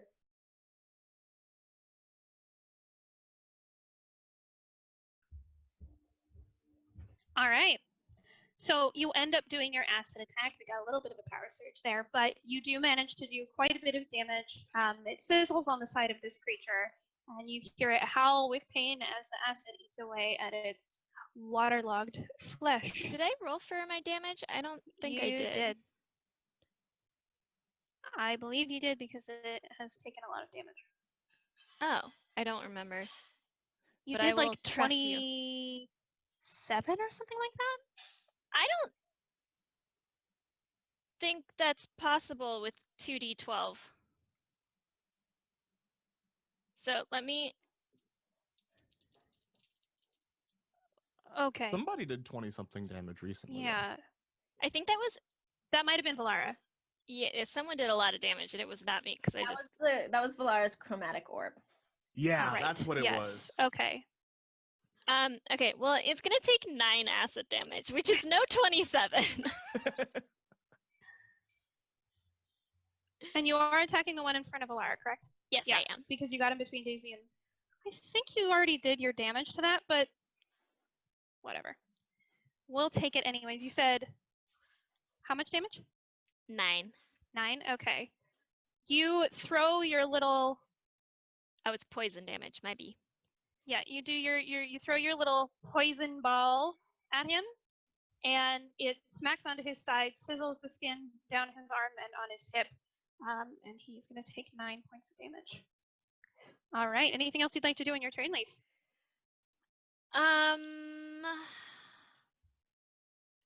Is anyone looking? Oh wait, no, just kidding. I don't think I can do that. Never mind. All right, Daisy. It is your turn. What would you like to do? All right. Daisy's going to stick a hand out and cast poison spray at whichever one is closest to me. You. What's the range on that? 10 feet. Is no one close enough to Not within 10 feet. If you move 5 feet, then the one that's attacking either Valara or Levon will be within 10 feet, but you have to stand in the doorway. All right. Then I'm going to do that. I'm going to move, and then do I have to stand in the doorway, or can I kind of get to the side so I'm not blocking? I'm going to get to the side slightly and cast poison spray on the one attacking Levon. All right, so you are going to come out of the doorway, go slightly to the right to get close to Levon. You're within 5 feet of him. You're within 10 feet of this guy that's attacking him. Go ahead and roll. Well, it's a con save. It's a con save. What is your DC? 16. It's a natural 20. Oh. That is a nice high DC, though. So, unfortunately, it makes it save, and it can tell that you were casting a spell at it, and it turns and looks at you. Anything else you'd like to do on your turn? Yes. So I am going to now. So I'm just inside the door, right? Just to the right of it. Debating whether I want to get out of that room, or, you know what? I'm just gonna have Artemis go after it. Perfect. The one that it's attacking Levon? Yes. All right. Artemis, go! You send her flying. Her little articulated eyebrows are still down at an angle, showing she's angry. And she's going to bite.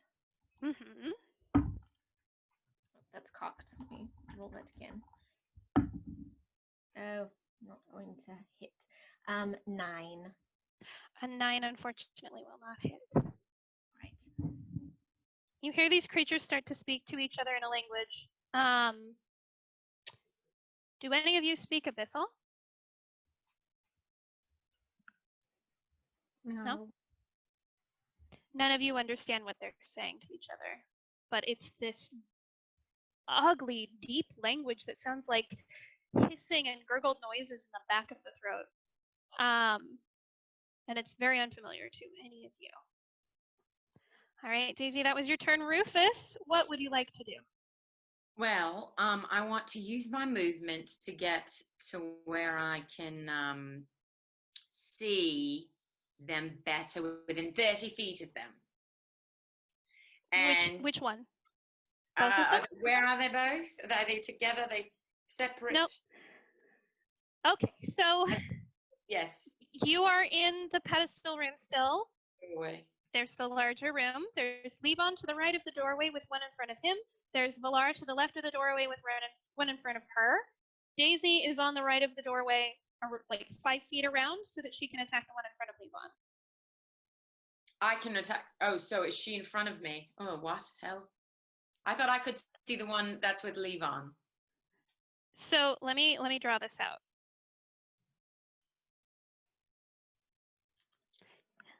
You can't see it. Never mind. Just which one can I see? So right now, in this, you're still in the pedestal room. Mm-hmm. You can see around the corner and see the one that's in front of Levon. Okay. It's about 15 feet away from you. Perfect. I'm staying where I am. And I'm going to cast Witch Bolt. All right. And I believe Witch Bolt is a roll to hit. Yeah, that's right. That sounds cool. Witch Bolt is great. Oh, God. 14. 14 just hits. Woo! Go ahead and do your damage. And Witch Bolt is a special thing because it is a concentration spell, so you roll your damage now, and what you can do is on your next turn, you can maintain Witch Bolt and do the exact same amount of damage. Yeah, you every time automatically. That's why I wanted it. Yeah. Because it But it creates is an action. Yeah, but that would take up my next turn. But like it automatically hits again because I'm connected through a beam of crackling blue energy. Can you tell I'm reading this? Okay, and so it's second. I'm gonna do second level. I'm gonna do second level. So these are the 12s, correct? You guys, I'm not good at identifying. Yes. And it's 2d12. Come on, 6. All right. You send this crackling bolt of electric blue energy. It looks like lightning. It sizzles and it hits this drowned figure in front of Levon, and there's still a connection. Like Sith lightning, you just hold it on him and it continues to crackle, and it's slowly doing this damage over the course of time. Yeah. Perfect. So that, I believe, is your turn. Yes. Levon, it's your turn. What would you like to do? Me? Okay. It's you. So you said that the creature in front of me turned its attention over to Daisy, correct? Yes, it is looking at Daisy, and it's also got this blue lightning that's hitting it, and it's casting sparks as it starts to do its damage. Well, I don't think that will do. So I think I'm gonna use my bonus action to cast Sanctuary on Daisy. Excellent. Go ahead and read what that does for Daisy. You ward a creature within range against attack. Until the spell ends, any creature who targets the warded creature with an attack or harmful spell must first make a wisdom save throw. On a failed save, the creature must choose a new target or lose the attack or spell. This spell doesn't protect the warded creature from area effects such as explosion of a fireball. If the warded creature makes an attack, casts a spell that affects an enemy, or deals damage to another creature, the spell ends. Perfect. What's that DC for that saving throw? 18 wisdom. Sorry. That's right. That's right. It is an 18. Yeah. Yep. I forgot what your DC was. Perfect. Okay. Thank you for putting that in chat. Perfect. Yeah. Combined with Rufus's bestow curse. I'm sorry. What? Is that a double wisdom save combined with Rufus's bestow curse? My bestow curse was on the one who died. Yeah, that was on the big guy. God, I had a Big panic one for a second. I was like, I thought that was the big one. Wrong one. Pick the wrong one. Okay. Oh no. So I'm gonna do that, and I'll kind of just be like, "Hey, eyes on me!" And then I'm gonna take my sword and I'm gonna attack it twice with my resurrection. Excellent. Go ahead and make your attack. The first one is a 26. That'll hit. Do your damage. You know, so that's gonna be a damage of 32. So, Levon, how do you kill this creature? Literally, like, listen. Yeah. Oh, okay. So he casts Sanctuary. That's what I casted, right? Yeah. On Daisy, and he's like, eyes on me. And the second that it turns around with the swiftest swipe ever, just completely slashes it like diagonally like this, and just goes like in the quickest Excellent. motion. Like you hear a sink and then split. A little bit of a samurai move there. I like it. I can respect that. So you cleave this thing in two. And now there's only one left standing. This disgusting inky black goo starts to come from the slash, and it starts to erode the flesh as it bubbles out, but it is dead. Any bonus actions or anything else you'd like to do? You know, I totally do, and I would like to run over to that guy and attack him twice because I now have. Oh no, I can only attack him once because I can't use. I already used my bonus action. But I would like to run up to him and attack him. All right, that's well within your movement speed. If I can move up to my speed. Yeah. Get to him. That's 18. That'll hit. Do your damage. Cool. I'm gonna use what's it called? Divine Smite as well. Perfect. Bless you, Kim. If that is okay with you. Yes. at it is. at 4th level. Or wait, I don't your think it divine uses any smite is a bonus actions. action. I'm not sure when you hit it, you can expend 1 spell slot. It doesn't say that it's a Oh. bonus action. I think I can use it whenever as long as I have spell slots. Yeah. Yeah, go ahead and do that. Yeah. I'm Yeah, gonna yeah, use that. I'm gonna use it at 4th level. Okay. Yeah, understandable. And that's 41 damage. 41. Mhm. You slide right up to this figure, and they've all pulled water onto the floor, so it's pretty slippery. But you go Tom Cruise sliding all the way over, and as you slide past it, you take your sword and you drag it up across the back of this creature, and it explodes in this gush of black goo that sizzles as the body splits and falls. There are no more left standing. Hey. Congratulations. Can I just like flick my sword and just have like the goo like flick off Yeah. of it? Just like Daisy just stares at Levon like with heart eyes, and just like, Yeah, you all witnessed a pretty powerful figure. You all fought well. Yeah. Incredibly impressive. You can stick around, Levon. Levon, roll a perception check for me. ooh. Does anybody look like they're like hurt? That is a 3. A 3 for perception? I'm really good at doing damage, really bad at everything else. There's something nagging at you. Feels like there's something else you need to do. But you can't, maybe it's the heat of the battle, you just can't quite figure out what it is. But there's something else you need to do here. Would I? wait, can I give him a flash of genius? And that If you probably, want, yeah. but he only had a 2, I had a 3. Yeah. a 3. That would make it an 8. Maybe that'll help him a little bit. Let's give it a shot. And you have bardic inspiration too. I don't think I ever used that. You can use it now. I'll let you. I use that now. Yeah, go for it. 5 plus 3 is 8. So then add her bardic inspiration. Which is 1d8. 1d8. That is a 3. 11.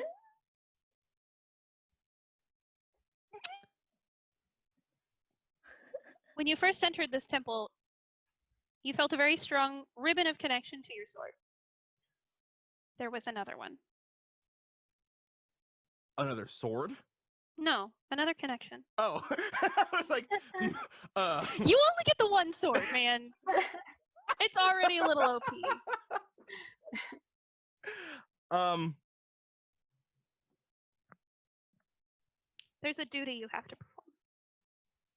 A duty I have to perform? A duty. Oh my god. Children. I want to cheat so bad. I bet you can't.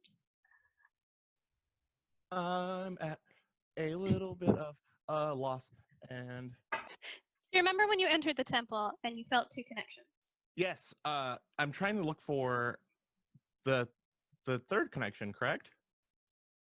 No. Yeah, okay, cool. What was that second connection? Do you remember? I forgot. I feel so bad. I'm so sorry. There's something in your heart that's telling you there's something here that you need to do. Make an investigation check as you look Okay. around, attempting to figure out what it is. I'm so sorry. No, you're good. 16. 16. I'll let you have it. You remember that second connection you had was underneath the rubble. It was waning. It was withering. It's starting to get cut, this connection. I would like to go and check out that rubble. You go to check out the rubble. Okay, thank This is where the wall had been blasted through. Uh-huh. It looks like it's been blasted through from the outside, underneath the rubble.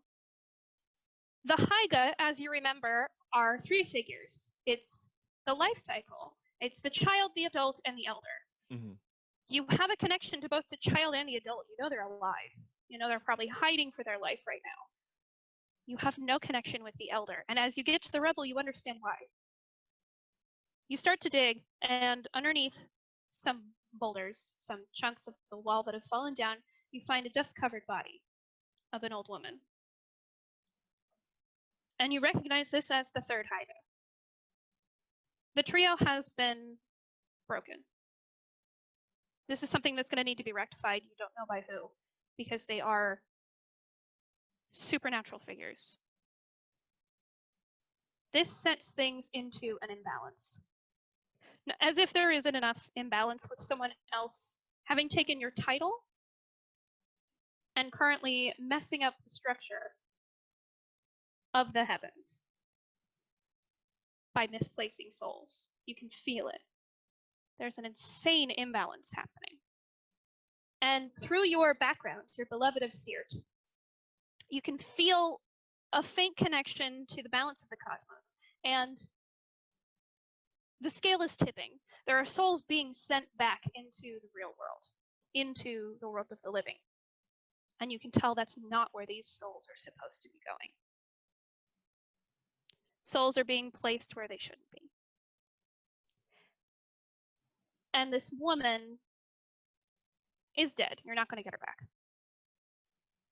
But thankfully, whoever it was that created your character sheet gave you the ability to cast a ritual called ceremony.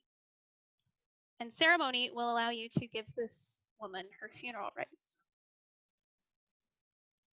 So there's this really cool thing on my player sheet called ceremony. Fantastic! Uh, This is a great moment to use it. I totally didn't know that was there before. I cast ceremony, and I use a funeral rite, and Perfect. I lay my hand on the corpse. Okay. What does your funeral rite look like? Are you speaking to a god? Are you using your own power to send her somewhere? I'm definitely speaking to a god, and I'm kind of just like mumbling very, very quietly to myself. Is there a specific god you're speaking to, or is it just a general? It's a general for sure. Probably, definitely a general god. Okay. Or the god. If I would imagine it'd be like the god of death, more so than anybody Seert? else. Yes. No. Maybe Seert so. You know that currently you are not the Seert. Someone else is. Right. Right. And they are not sorting souls. Right. Oh. And as Seert, you would have intimate knowledge of this. Seert is a title, but whoever holds the title is essentially a vessel for a being that does not have a form and needs a form to be able to sort these souls. They find people who are worthy, who either have the ability to redeem themselves by centuries worth of judging souls and taking that on their own soul, or heroes who are able to sort these souls by their own moral compass, essentially. And you were a hero. And the Seert chose you. Right now, it is not in good hands. The vessel is corrupted, and so then is the title. But you send out a general missive as you are casting this funeral rite. You're sending out just a message. And because this is someone who is dead, you're finding a lot of resistance. Everywhere you turn, it's as if something is blocking your path. And you get the sense that because this is a funeral rite and it is someone who is dead, and because whoever it is that has the title is not doing their job, they're not being sorted correctly. And they may be creating a barrier. However, as you are poking and prodding this barrier, trying to find a way to push this soul beyond, you get some release. And you hear a voice. Make a religion check.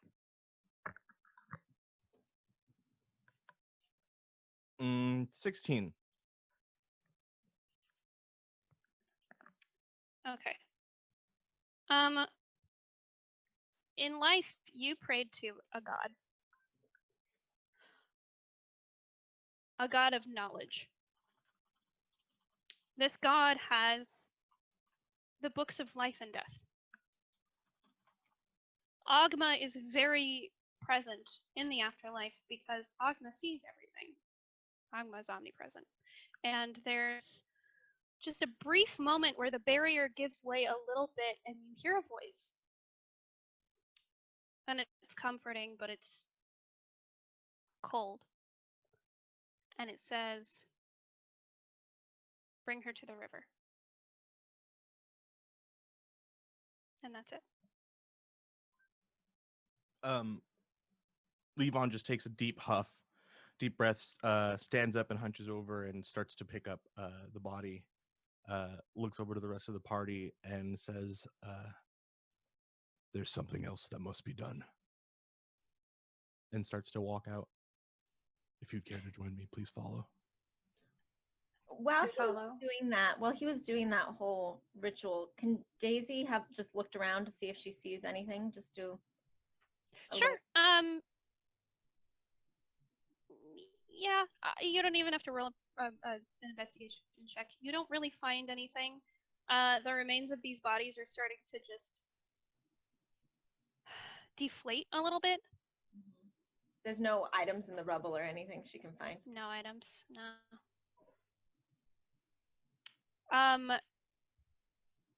You leave the temple, and as you're leaving the temple, you see Deppin running up, and he says, "Oh, everything done? I'm sorry, I got a little distracted in the forest." I thought Deppin heard him. I guess Deppin didn't. Okay. We don't know. No one looked for Deppin. All right. Yes, definitely. We have defeated all of those monsters. There were monsters? Very scary ones. Vile Oh, boy. creatures. I'm sorry. Does anybody need healing? Levon, are you okay? You wouldn't happen to have any more of that water by chance? Yeah, I have a whole flask. And he pulls up a flask of water and he hands it over to you. He chugs it. It's good water. It's nice and cold. As we are leaving, Leaf is going to cast Healing Spirit in the doorway, which will, it's a giant fey creature. It's a nature spirit, and it's a 5-foot cube, and so anyone who passes through it will get some hit points back. Does it take the form of your dad? Yeah. You all see this like misty green spirit of a giant frog appear in the doorway. That's my dad. Very handsome chap. So I'm guessing Levon goes first and then I would follow. So what happens when we walk through the doorway? We get what? You can, so it allows, when you move into the space, I can cause the spirit to restore 1d6 hit points. And I can heal a number of people 1 plus my spell casting modifier, which I believe is 4, so I can heal 5 people. So 5 people can walk through it and get some HP back. We'll make sure Levon walks through. Yes. I'm in need of no healing. I'm good too. Ooh, that's nice. That's a 6 points. So whoever walks through gets 6 points. Yay. I mean, I have, I only need 2 points, to be honest. I'm fine. I didn't get hit at all. So you guys all go ahead. Mine didn't come back with my, no long rest. So can I take 2 of those? I mean, you can walk through it once and get 6 points. Oh, can you go up higher than your max? No. No. Unless you have those temporary hit points from Daisy. We do, yeah. You have those for 8 hours. Oh, right. Well, Just gonna heal myself. Well, then I think Levon, Rufus, and I, and if anyone else needs a little bit of healing, Pressing it doesn't seem to heal. my dad can help. Levon walks up and he's just like, "Thank you, I appreciate it." And he takes the healing, but then he takes his hand to himself and heals himself back to full with a lay on hands pool. Wow. So powerful. Daisy's going to cast mending on Artemis. Oh, Artemis, you got a little. Oh, poor dear. And she's going to cast mending and fix Artemis's face. All right. You heal Artemis a little bit from the cold damage that she had taken. You all pass through this ethereal-looking giant frog, and it dissipates before Daisy goes through with Artemis in tow. And on the outside of the temple, it's completely empty. There's no one here. Deb has started talking about this moss that he found in the forest and that he got distracted by it because he's never seen it before. But other than that, it's a clear path. Levon, where are we going? Something tells me that I'm to go this way.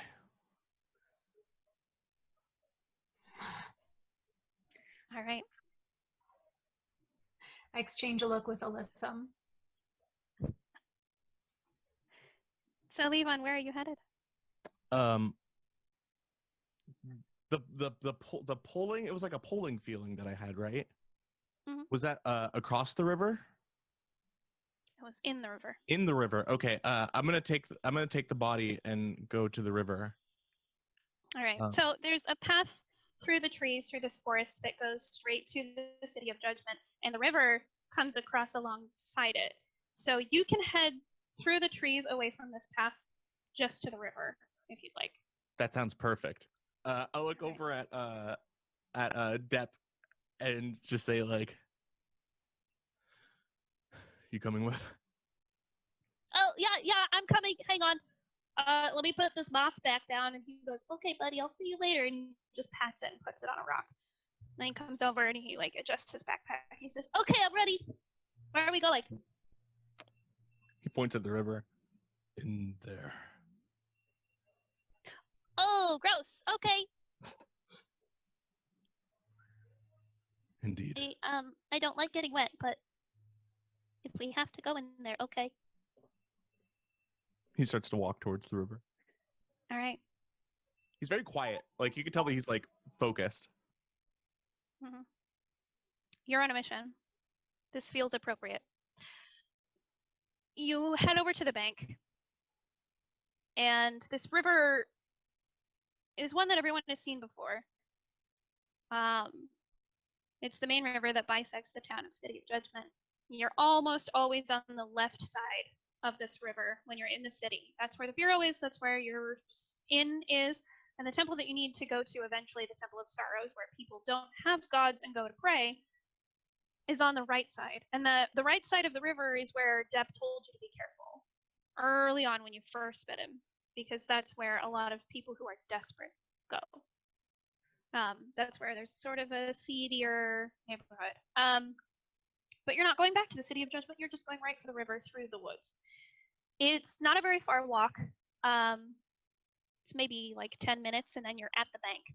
And it's a very sharp drop almost straight into the water. There's a little bit of a bank so you can step on it, but there's a sheer plummet to deep, deep, deep water underneath. And Levon, you carry the body over to the river, and you step in up to your ankles. And the river is strange because it's completely black. There's no waves. You hear the sound of water and you feel water, but it looks like it's just shadow, just liquid shadow. As you step in, you feel this pull. And the pull is like a force that's tugging on whatever unlife you have.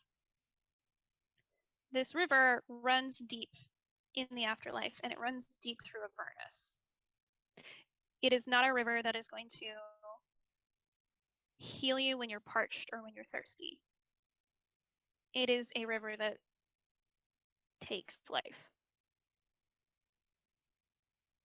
which is not a bad thing. You lay the body down in the water, and it floats for a second in your arms and then sinks away. And you feel the connection you have with this figure, this old woman, slowly dissipate until there's nothing left. And you know that while you cannot traditionally send her where she needs to go, where her soul needs to go, because you're no longer seared and the seared is not doing their job, you know that this river will take her someplace where she will find help. The river goes to many places, and it almost always takes you where you need to go, wherever that is. So in this situation, would I just like let her go, release her, Yeah. and just let her flow into the river? Mm-hmm. He looks down and speaks to her. It's just, goodbye, my friend, and let's go, and just lets her continue to flow with the river. There's a moment where you feel that she disappears, but she's at peace.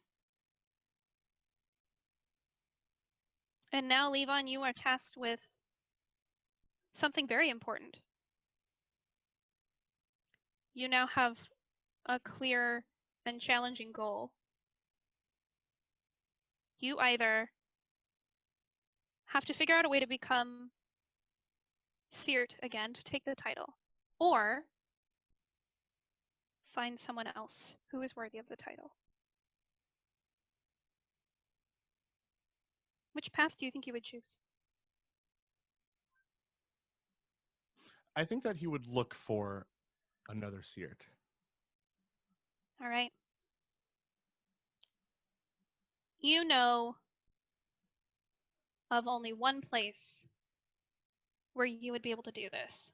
Normally, when a seer passes on the title, it's because you've been sitting in this cosmos, taking these points of light and judging these souls, and you feel a spark in one of these souls.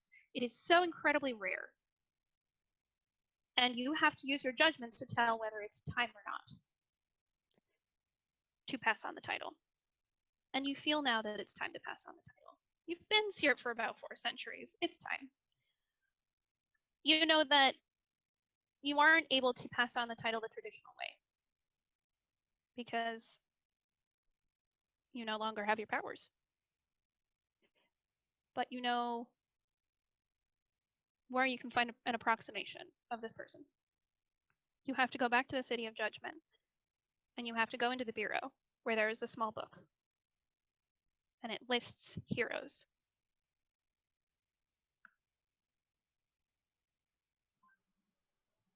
He like stands up in the river and looks to the party and says, there's a book of heroes. We must read into that book. Oh, actually, our names happen to be in that book. It's quite curious. No one quite knows why, but myself. Your names are in the book. All of us, yes. There's no explanation for it, but we do know our names are in there. Daisy's hair kind of turns pink as she blushes. He just like heavily like takes a moment to like look at all of them one by one. Would Levon assume that he has to like pick someone here in this party to in this situation, or Yeah, with your background, you know that you have the ability to judge souls. got it. You don't necessarily have to choose one person from this group. You haven't taken the time to really look into their souls because you've been preoccupied. But right now, you're not feeling that spark. But again, you also haven't taken the time, Got it. so you don't know. There could be more names in that book. It could be someone from this group. Have you all read from this book? No, we've just been told that our names are in it. And Depp puts his tiny little hand up and he goes, Yeah, it's in my office now. The Pace put it in my office. And it has their names in it. There's a couple of other pages, but the names like appear and then they disappear. Will you take us to this book then, friend? Yeah, of course. Are we all ready to go? Yes. Yeah. Okay, cool. All right, goodbye, old lady. as he waves at the river. I'm sorry that you died. Okay, let's go. I can take you back. And he starts in on another conversation with just anyone who will listen about the Moss City Chapter. How cool it is. And his teeny tiny little feet are moving pretty fast, and he's like, up, up, up, up, up, up. It takes you a couple of hours, again, to head back into the City of Judgment. But you don't feel exhaustion. It's very strange here. You follow the river back. You get back on the path in the middle of the forest. The sky is gray. There's no sunlight. There's no time of day here. The only way you can tell time is by Rufus's strange sundial wristwatch, which somehow tracks time in this timeless place. And you head back into the city. You head straight to the bureau. And Depp takes you right up to his office on the 5th floor. And you all pile into this small room, all this dark wood. It's very like 1920s office. There are scrolls laying everywhere. There's maybe 2 chairs now. One looks like a child's chair. It's very small. Books everywhere. Every shelf is absolutely stuffed. There are loose papers. There's like the remnants of a lunch on his desk, and he shoves crumbs out of the way. He grabs the chair behind his desk, moves it over to the shelf, and he says, "Please sit." Motions toward the 2 chairs that are there, and then stands on top of his own chair and reaches up for that small leather-bound book. He pulls it back and moves the chair back and sits down. And he looks at it for a second, then looks at you, Levon, and he says, I guess you should be the one to read it, huh? And he holds it out to you. Thank you. By the way, have you cleaned recently? Yeah, no. No. I've been a little preoccupied, okay? You should do that. And I he know. opens the book to see the contents. I think there's some spiders in here somewhere. No. That's okay. They're usually pretty friendly. Anything but that, please. Oh, okay. I'll make sure that they don't come near you. And he starts looking around as if he's like prepared to strike. So you open the book. It's a small leather book, soft cover, soft leather book, and it's tied around with a cord of leather as well. As you open up the page, it looks like it's made of old seed paper, very roughly pressed. The edges are all like ripped paper. It's a little primitive. It's not a professionally bound book. And you look through pages and pages and pages, and there are a lot of names listed here. Some that you recognize that are, ancient heroes of lore, people who are known for huge deeds. And Levon, you see your own name. But the first 4 pages are static names. But the next 3 pages of names, there's 1 or 2 that don't change, but the rest are fluctuating.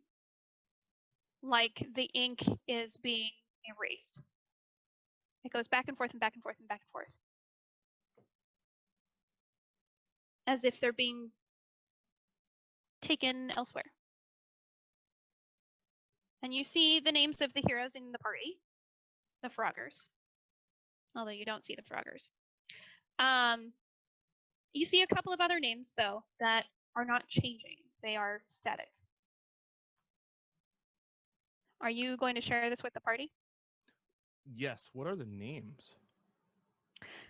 You see Brogan, Okay. and when you see the name, you can sort of you use their full name to connect to who they were as a person. And when you have their full name, you're able to. Their full name gives you power. You're able to sit with it for a minute and judge their souls. And see a little bit into who they were. Brogan was a halfling. He was famous for being a wrestler. He went through a gauntlet and died. But he saved some friends along the way. He sacrificed himself. And that's why he is in the book, because he ultimately had a good nature while being a little egotistical. You see a Rhiannon, who is a high elf. You can't quite get a sense of their alignment, but Rhiannon was a fey creature who ended up helping a lot of people in a small town that almost got caved in and overrun. Sort of similar to what happened to you. There are a couple of other names. You don't get a spark from most of them, but then you see a name, Morna, Morna. And you get an image. You don't get a feeling of a soul or anything. You don't get any sort of sense of judgment here, but you get an image. You get a feeling of a soul being in danger, and you feel trapped while you are connecting with this soul. You feel trapped and you feel cold. There's ice surrounding you. And you get a brief image through eyes. This person is dead. Only those who have died can become the seared. And it looks as if, from their point of view, they must have frozen somewhere. Frozen to death in a tundra. Rolling hills of snow, and it's in the middle of a blizzard. So your vision is pretty limited. You can, without moving, look down just a little, and you see legs splayed out in front of you that are covered in ice. And there's a wound on one of the legs that looks like it might have been fatal, but it's been frozen over. And you see in front of this person their weapon, which was a bow, a very beautifully carved elven bow, something expensive. And way in the distance, you see the outline of a figure walking away. This is a freshly written name. This figure walking away is wearing a cloak. You can see their clawed hands moving as they pull this blizzard around them. And they turn one last time to look at the body as if they sense you. And you feel this cold go through your heart as this creature makes eye contact with you, and you are forced to leave the body. You're ejected from it, but the last thing you see is a figure with the face of a barn owl. There is a brown heart-shaped ring of feathers inside this white feathered head, and there are curling dark gray horns that are tipped in gold.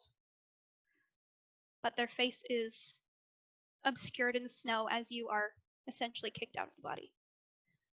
You feel that spark in this person, in Morna, whoever this person is. But getting to them will be difficult. You're going to have to somehow get to the land of the living.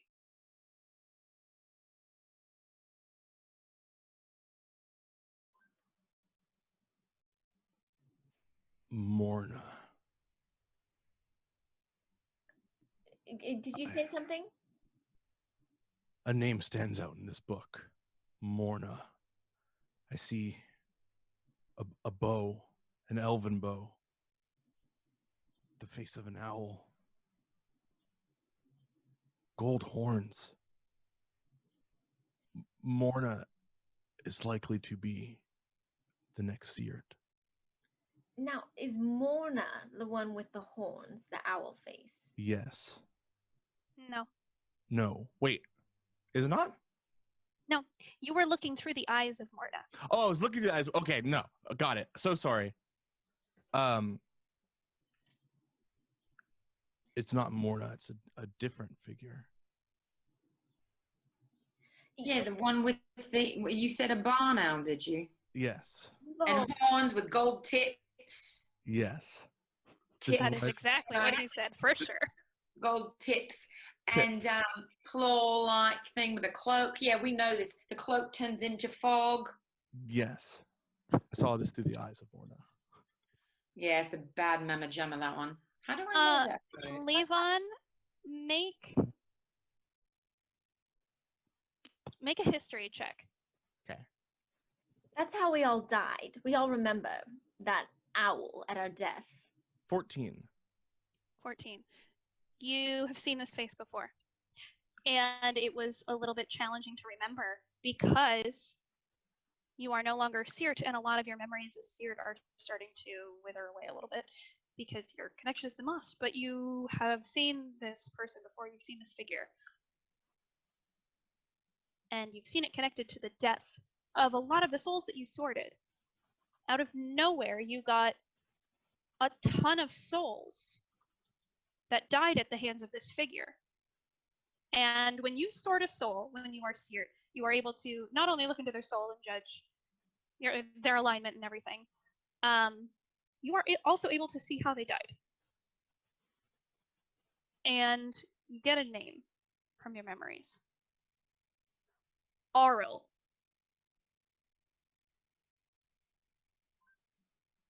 Yes. I'm starting to remember. Auril. Auril is the cloaked, horned figure? Yes, I believe so. This Auril figure was the cause of death for many good heroes and many good people.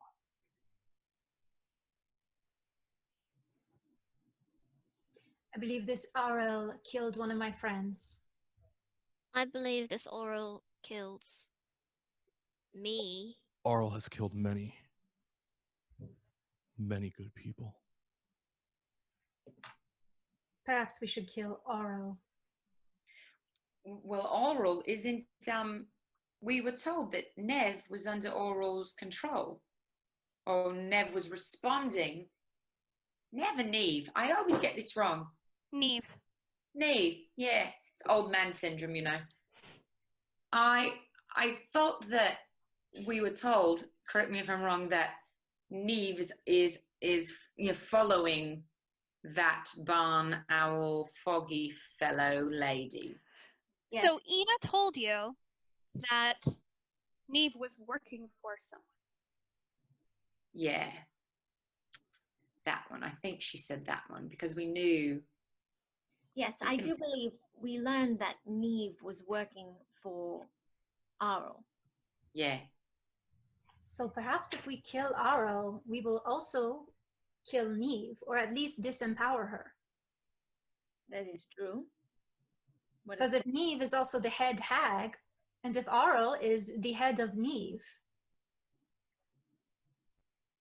Perhaps. Well, my question would be, whose eyes were you looking through? That you said you were what did you say? Morna. Morna. And you think Morna's the person or thing or creature, what have you, that's supposed to be seared? It seems so. I have a question. When you were seeing through Morna's eyes, do you have any idea where Morna is? Because clearly where Morna or Auril is, Auril, the owl. You sound like me now getting the names wrong. I couldn't see much as there was so much snow. Snow? It was in the middle of a blizzard. It was hard to see. Leaf. Yeah. Did you tell us of your dream about? Yeah, you did. Told us about your dream. That was, well, it was a swamp, but it was really cold and frozen, wasn't it? No, maybe not. No, I don't think it I saw was really a cold. No. It wasn't like. I don't think it was a cold setting so much as something cold is what killed me. You Did- know? Does that make sense? too. What'd you say, Valora? I believe cold has killed me too. I remember cold. We all had frostbite, as I recall, when we first met.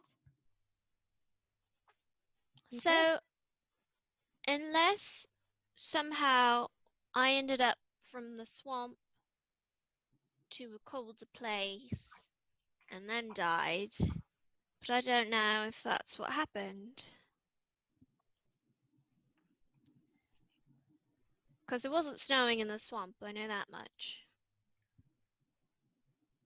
I think. Yeah, that was wrong. I think I was wrong. I think it was a swamp. I It was definitely. an icicle, but not the whole place was cold. Yeah, no, just some ice and some cold stuff, but it was definitely a swamp. Where do you think we're supposed to go? Should we go after Neve, or should we try to find this Errol, the owl? Or Mora? Mora? Morna. Wait, what is it? Morna. Morna. Sorry, I just keep having this name Moira in my head for some reason. I don't know why, but I keep Sounds popping like up. a bitch. I don't know, I think it's a pretty name. Levon, as you're sitting here musing over this, how do you get to Morna? You realize your connection to whoever was speaking to you earlier hasn't been severed. And you hear a voice in your head one more time, and it says, "Go to the river. It will take you where you need to go. Alone." You see Levon close the book and just like set it on the table. And he looks at Depp. It's nice to see you again, my friend. But I Well, must yeah, be really going. excited you're here. We can have some popcorn parties and I can tell you all about the story that I've been writing. I'm really excited. That sounds great, but this is where I must take my leave. What do you mean? I feel that something has been drawn to me, and I must head back to the river. But I have a feeling that I must do this alone. I understand. He like pats him on the head. It's been great to see you, friend, and you all. You guys are okay as well. Are you sure you don't want company? No. This is something I must do alone. Well, I'm sure going to miss you in battle because you're one hell of a badass, if I do say so. Like, and he kind of does a run up and chest bump. You know, little. He just like holds upright. He just holds upright, but when you do it, like he's pretty big, so I imagine it's kind of like. Mm-hmm. Yeah, I fall back to the ground and just look for make sure my guitar is all right. It's cool. It's good. He just walks to the door and he looks at you guys. The Froggers, right? Yeah. Yeah. Levon, can I walk you only to the edge? Sure. Okay. So, Levon and Depp leave you behind in the office. And Depp walks you to the elevator, and you both go down, and his little clawed hand reaches up for a finger, and he grabs it. And you go down to the bottom floor, and he leads you, or rather you lead him because you know where you're going. Mm-hmm. You head to the river, just a little bit north of town. You're still within the reach of the City of Judgment. And you stare down at the river, and you hear that voice again that says, "Go to the river. It will take you where you need to go." And Depp looks up at you, and he says, "I mean, I'm sure I'll see you around again." I can almost promise that you will. I mean, I hope so, because I have a lot more stories to tell you. I'm sure that you do, friend. For now, this is farewell. Yeah, okay. I'm gonna miss you. Yeah. You always say that. I do. Starts to walk towards the river. Okay. And you feel this little clawed hand leave your own. As you step to the river and you feel this pull again. You step onto the bank and it washes up to your knees. It's very cold, but it's numbing. It's not unpleasant. It's like being deep asleep. And you submerge yourself in the dark water. And you feel the current taking you. And as you know this river. You know what it is. You know how otherworldly it is. And you feel souls passing you by. You feel worlds and different planes of existence in a soft current. And you know you're going where you need to go. And in the back of your mind, you're floating on your back in this darkness, and you feel a hand cup the back of your head. And you look up and you see a woman looking down at you. She has dark skin, wrinkles, her stark white hair is tightly braided into this tall, elegant bun, and some braids cascade down her back. She has very small gold glasses.